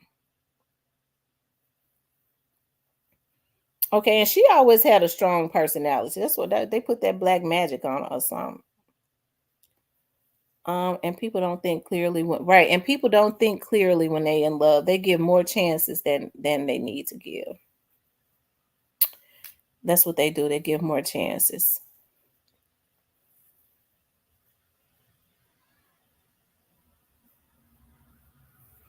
I think they moved out of Memphis. She said she talked about mama. He said your mama crazy. Now I have to pack up my grandmama and down and leave. Your mama crazy. That's right. I told him I was. He didn't believe me, but he believed me when I let him know what it was gonna be. He didn't want her anyway. She was too young for him. He was just like manipulating her, but he wasn't gonna do it freely because I wasn't gonna let him do it peacefully. He wasn't gonna do it in peace. Swept under the rug as was prevalent. Yeah. Yeah.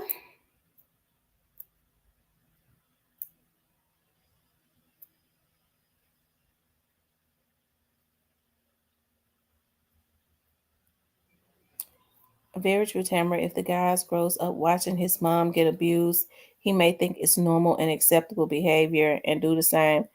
Right. And but my daughter never saw me, getting abused because I didn't bring people around him and no man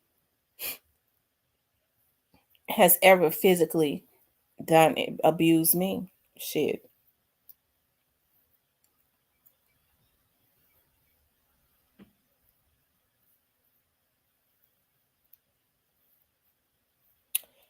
Just Leah says being single is the real MVP for me. Because there's nothing wrong with being single until you meet somebody that you can vibrate with. Your energies and stuff are like, and because to me being with somebody is more than about good sex. You have to. I like intellect, I like intelligence, patience. I love men that are very patient because I know I be having a lot going on, and um I can get in an uproar, not being crazy, but I just do. I worry a lot.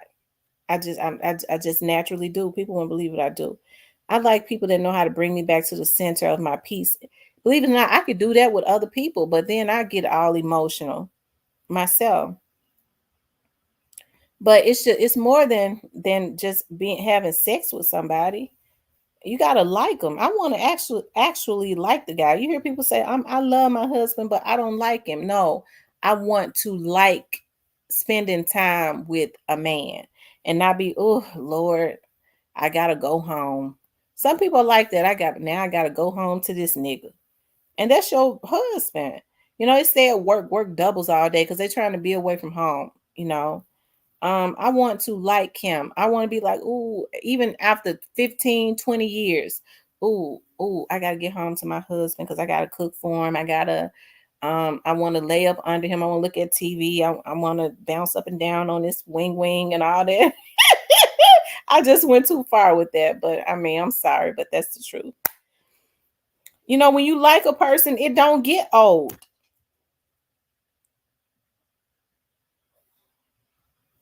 New to you, that's like my little cousin giving the baby mama black eyes. Wow. I don't understand. See, I don't like men that beat up women or verbally abuse or my mother taught me. She said the worst thing that a man can do, and this has stuck with me. That's why I hate men that try to verbally abuse women. The worst thing a man can do is call a woman bitches and hoes and then lay in the bed with her. It ain't no coming back from that at all. You know, it's not. I've never forgiven men that have tried to verbally abuse me. I haven't had many, like, because most men, even it's just weird because you hear people talk about like street dudes, the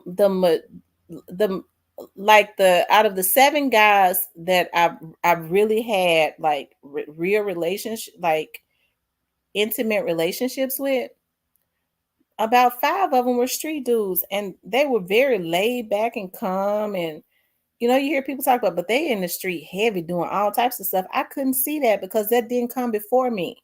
When people respect you, they don't bring that stuff in your atmosphere. I can't tell you nothing about what they did. I don't know because that was never brought into my life. It was never brought around me. So that stayed wherever they was at before they got to me. Got around me, but that was real laid back, calm, givers, very smart, good with money, all of that type of stuff.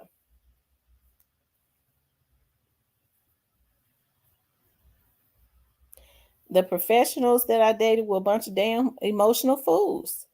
That's what they were, a bunch of damn emotional fools. Thought they was better than everybody else. They weren't laid, they were not humble. I don't like guys that are not humbled because I'm a humble person.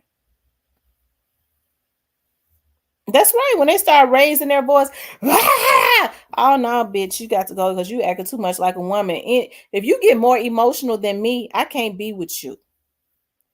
I can't be with you. I don't like sissies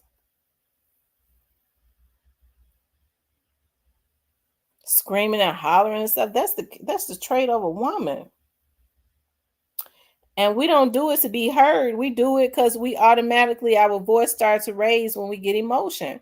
Because after the voice raised, that cry coming after that. When you just start raising a voice, you better know them tears get ready to come. What goes around comes around. Karma will have its way with him.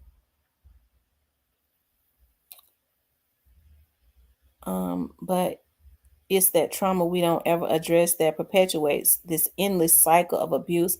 Right. I mean, there's no reason to abuse. Like I tell my daughters that. I tell them you have be careful about what you say to a guy. Do not open up any doors as it relates to abuse of any kind. If you cuss him out and call him bitches and hoes, you just open up the door to disrespect. And he's probably going to at some point start doing it to you. Don't do that. Therefore, if he opened that door up, you walk through it and walk out.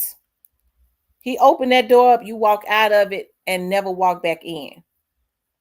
It's disrespect can be worse than verbal, emotional, physical. As a matter of fact, it's the same. I don't like all that. I mean, when I get mad at guys that I've dated, I mean, I nitpicks with them because they cool and stuff. They cool, calm, and collected. So I do a little picking. That's just one of my traits. But I mean, but it wasn't any, it was not done in any malice. I'm still mad at you, nigga, and I want to pick with you until I ain't mad no more. And then we make up, and then we make up, and then we do. The makeup was fun. My first boyfriend can't use his hands to date. Oh wow. Hey Cecilia.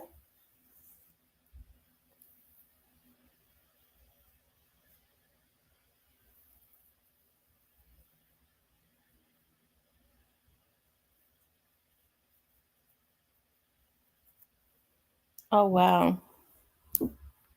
Anyways, y'all, we just been talking about a lot of stuff, child. We got on another subject now, but we've been talking about a plethora of things.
Yep.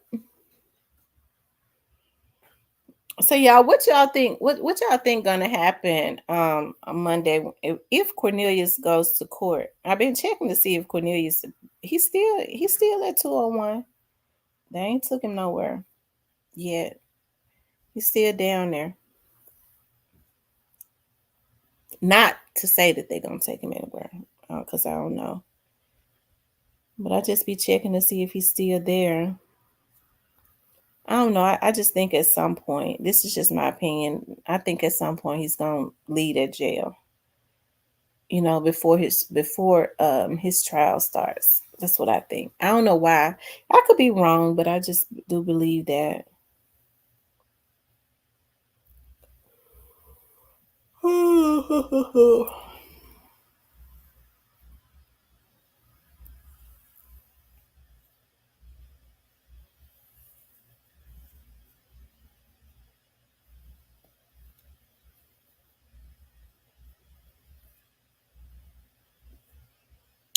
He may as well give up the ghost.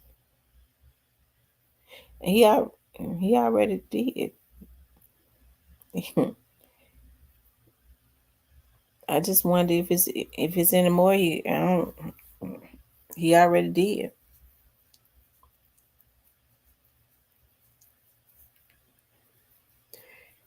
That was already in the making when Ganguly called himself putting out there to let everybody know. Ganguly was wrong for that. He know he was wrong. But then they went ahead and got him on off the case.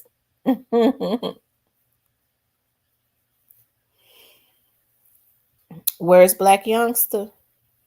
Girl, he ought to be trying to get ready to go to jail because that's where he going. Black Youngster know he going to jail.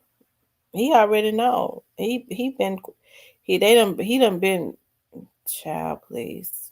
He know.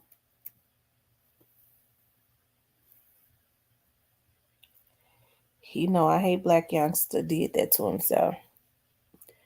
Cause but hey, I guess some people just have, weak minds because, and the reason why I say I hate he did that is because he didn't have any beef with Young Dolph. That was not his beef. And you start hating this man like he really did something to you.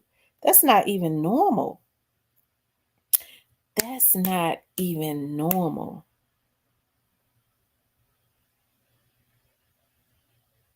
And he act like he really did something. And right after they did that to that boy, according to the insurance agent, he already was hating it after he did it. Because the insurance agent said he said give me a hug, man. That it bothered his spirit. Because I mean, y'all really go kill that boy. It's one thing to go back and forth on the mic, but y'all really go there and take that boy down. That bothers me so bad that people could be so jealous hearted and have such bad energy, devilish energy on the inside of them that they're not satisfied until you're no longer able to be alive, to be great. That's evil. Black youngster know he going to jail. I mean, everybody know it.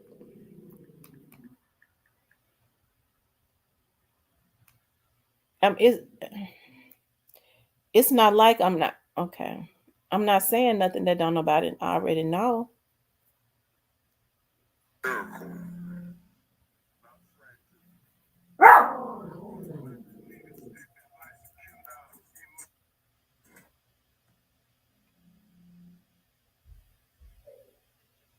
Hmm.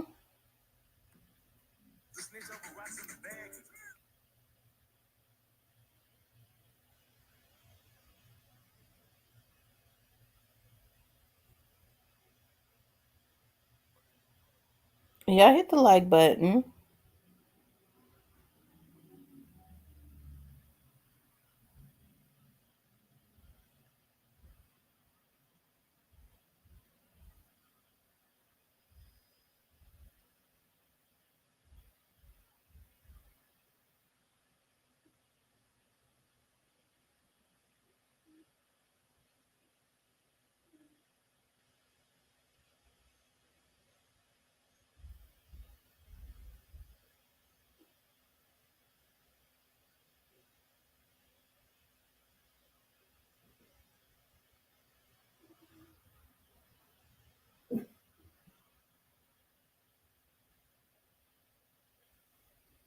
Um,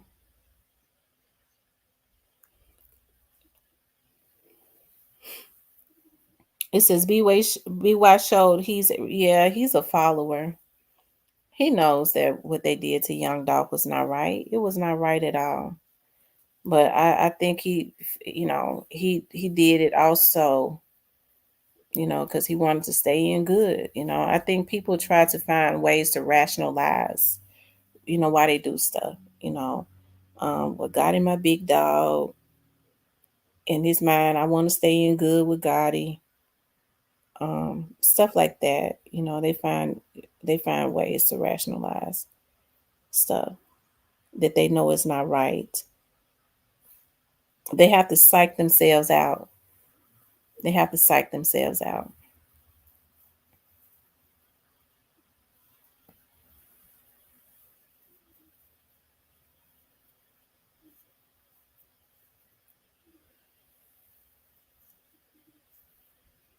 Yeah, they have to go and psych themselves out. And but what he did was not cool. It was just plain wrong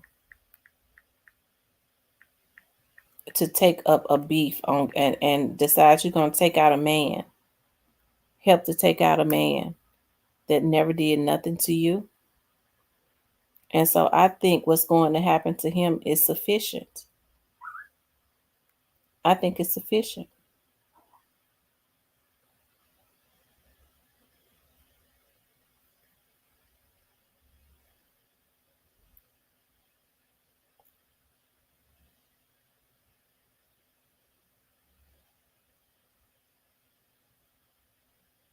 Mm.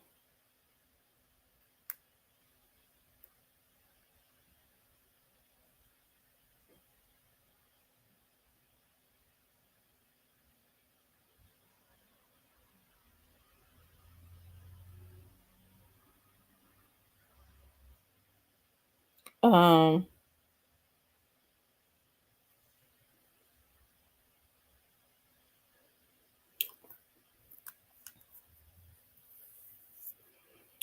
Hold on. Let me. Do Black youngster even post? He don't post no more, do it? And what from time to time? I guess he posts from time to time. Mm.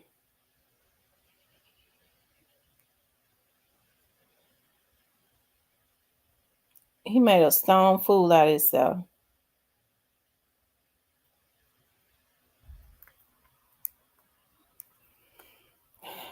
Folks really believe Straight Drop is coming home. Everybody knows Straight Drop ain't coming home.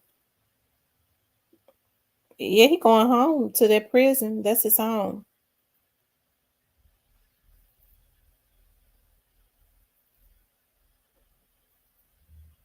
Maybe after people stop hyping him up around him. When he been sitting there about 5 years with a lifetime to go. By this time he'll be about 30, and he'll be in his 30s if he survived that long. He'll his mindset will start to change, and at some point, but I think he already is. He can't admit it. Well, he especially to his friends, he can't, so-called friends, that he wish he had not did that. Y'all hit the like button.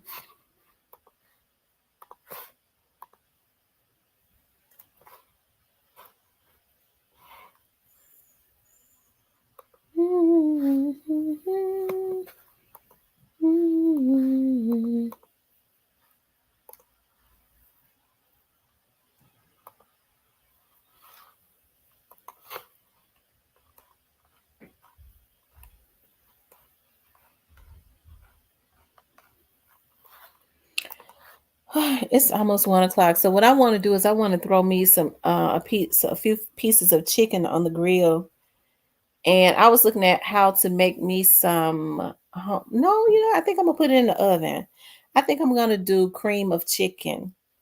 I'm gonna do cream of chicken, and I'm going to do. Um, I found some almond garlic bread. and that's what I'm gonna do. Almond bread, garlic bread. So it's supposed to be healthier. She says, I don't think Drop will survive. I don't think he's gonna survive all those years either. And I think Straight Drop has told some information. I think he's told some information. So you have to think about these young dudes. They want to come home like Cornelius think he gonna come home in 3 years and he ain't. He a damn Cornelius have flipped out if he think he gonna come home in 3 years. Okay, and I don't think they told him that. He know damn well that that ain't even logical. She says I grilled yesterday and it was so good. Oh my god, I love grilled. I'm gonna tell you what I love to do. Like when I make shrimp and chicken Alfredo, I love to grill. To put the shrimp on the grill and the chicken. I buy the chicken tenders, put them on the grill, chop them up. I make my Alfredo sauce from scratch. I make the best Alfredo sauce, and I take the grilled chicken and shrimp and put it in the Alfredo sauce and put the noodles, but I use zucchini noodles that I found at Whole Foods. I mean, you just can't boil them too long, but they you can't even tell the difference, right? Other than the texture, you can't boil them. Have them in the water like uh, 2 minutes or something like that, so they don't get soggy. And put that into my pasta, and it be so freaking good. And I may, nah, I can't do it. Well, I'll probably do that the week after next when I don't have to work because but it's zucchini pasta, so it's not heavy. Like when I've gotten to a point I don't like to eat foods and stuff. That's why I've started looking at because I love garlic bread. So I was like, I'm gonna have to do something. And so I found I do buy the keto bread sometimes, and I just make my own garlic bread because I love garlic bread. But and it's zero calories, I think 1 gram of fat or something like that, the keto bread, and it's cheaper inside cash saver, because when you go into Kroger is too high. You go into Walmart, Target, it's going to be $5 and $6, whereas you can go into cash saver, it's going to be $2 and something. She said, "I'm hungry." Me too. So I'm doing cream of chicken. I'm gonna take my chicken legs and put them in the oven, and I found the garlic cream of chicken. I put the garlic cream of chicken on them because I cream of celery is good on it too. I put the cream of chicken on it. If sometimes I use cream of mushroom or cream of celery, but this time I'm gonna use cream of chicken and put it on there. Put a little water, and then it be so good. The meat is always just falling off of the bone. And I'm going to do homemade no, because I'm doing my garlic bread, my almond garlic bread. Um, I guess the almond flour garlic bread, and I'm going to do steamed broccoli. Steamed broccoli. I might take the broccoli and put it on the grill because it'd be so good when you do that. Put it in a little aluminum pan, season it, and just put it on the grill, and it steams, it smokes, and you could just leave it on the grill for like 5 minutes or something like that. Make sure you put water in the pan. It's just like it have that smoke taste. It'd be so freaking good. Cause I love grill food. I like to almost grill everything. Y'all will not believe what I do when I make spaghetti or when I make lasagna.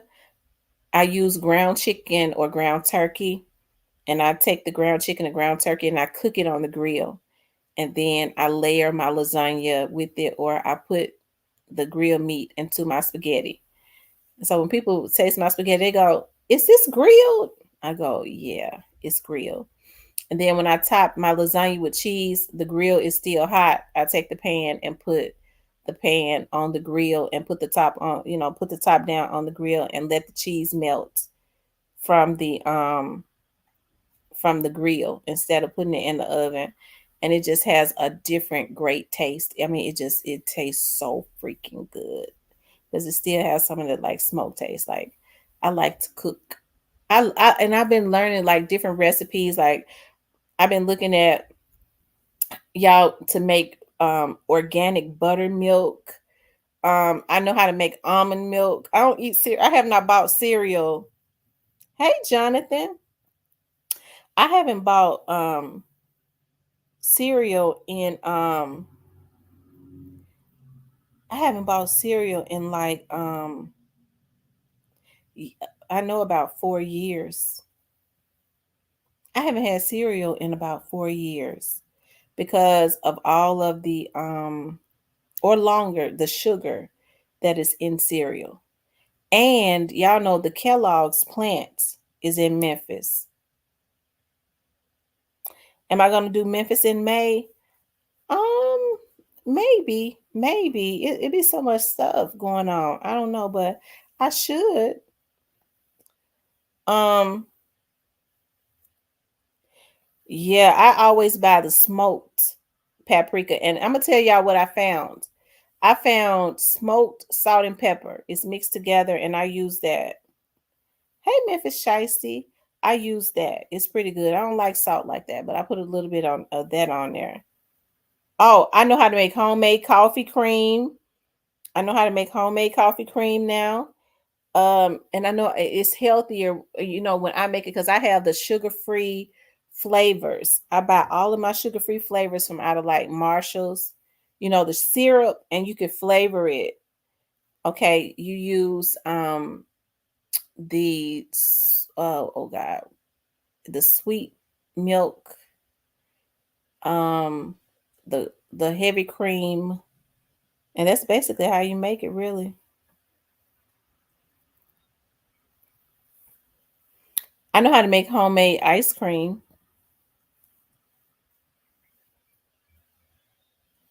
What else? I mean, just been doing everything. I know how to make homemade Cajun spices, like the spices that they use for like the Creole seasoning and stuff like that.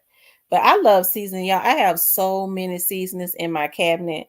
And I be hating it when I go into Marshalls and like TJ Maxx. And y'all know they have that seasoning and stuff back there. Um, I'm gonna try that zesty Italian in my green beans. I'm going to try that.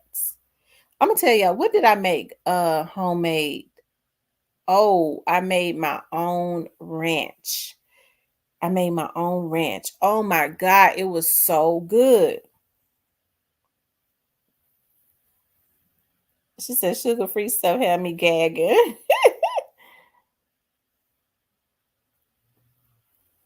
But I love putting different seasoning. My mama was like, "You, one thing for sure, your food gonna be seasoned because I'll taste it. I have to make sure it's not salty." And I love to buy different seasonings at the store. I was like, "Oh, I've never tried this. Let me try this." And I be sprinkling some on my food. I promise you, it be seasoned to death. It be so good. My mama said, "One thing for sure, that your food show gonna have a whole lot of different flavors because I be putting everything on it." Oh, of course, y'all know I use the main stuff, garlic powder, all of that. I have all those seasons. I go, I ain't tried this yet. I'll taste it. Oh, it's not salty. Let me put some of this on it. Oh, let me put some of this on it. Let me put some of that on it. One thing for sure, it's gonna be seasoned. And it be so good though, because I like spicy foods.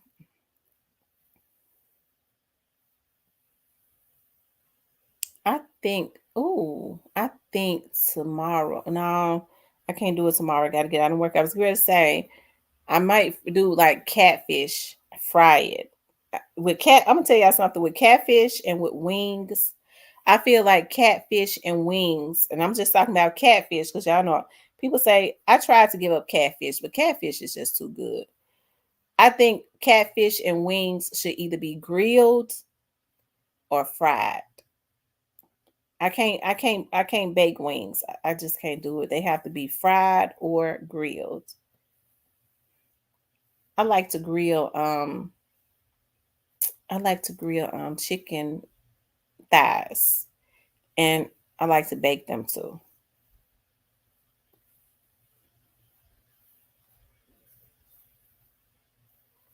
Yes, I got some red snapper in there. That red snapper is good on the grill.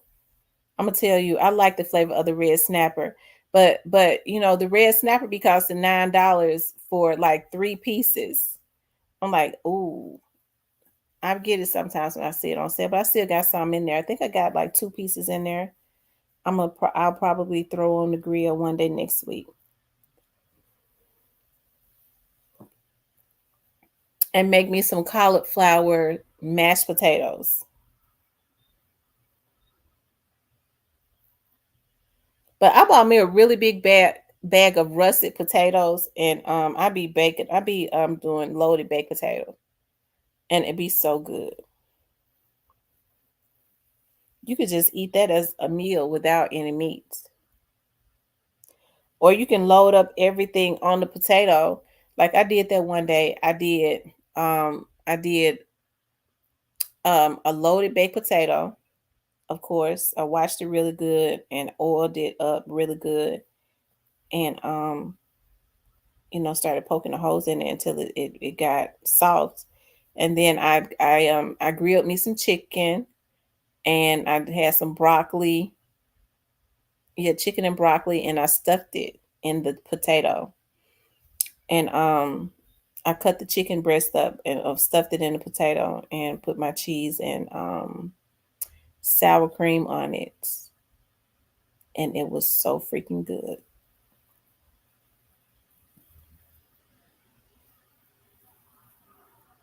Some people would tell me, "Oh, I need 2 potatoes." No, you get full off of one potato. You get full off of one. But anyways, y'all, let me go ahead and put my chicken in the oven because it might take them legs a minute. I got to get out and work tonight. I got to get back out and work tonight, and I shouldn't be. I got home at 12 last night. Um, I'll be out from like 5 until it's the same thing, 5 to 12. So I'll be cool. Um, yeah. Anyways, you guys, I love you guys. I appreciate y'all getting on. We talked about a plethora of things. I was this year's old when I found out you can eat the outside of a potato. You know what? When it gets really soft, that's why I wash it. When especially those russet potatoes, I mean, you mess around and you like, dog, I ate the skin too. Like it be so soft you don't even know it. Yeah. Oh, and I like to put butter.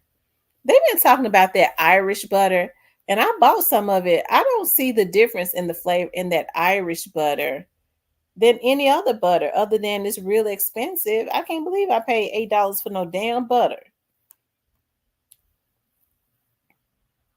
But anyways, you guys, and it tastes the same as other butter. Just listen, it goes back to what my dad says. Rich people get rich off of what poor people don't know. All right. I love you guys. I appreciate your support for the channel as always. Okay. Thank you, I am She Johnson, for the $9.99 super sticker. I didn't see it. I saw Diane's, but I didn't see hers. I appreciate you. I'm gonna make sure I tell her because she may not be on here anymore. But I am She Johnson. I appreciate you so much. Diane, I appreciate you guys so much. You guys, if you want to support the channel, also you can support the channel via Cash App or super thanks. I love you guys. I will talk with you later.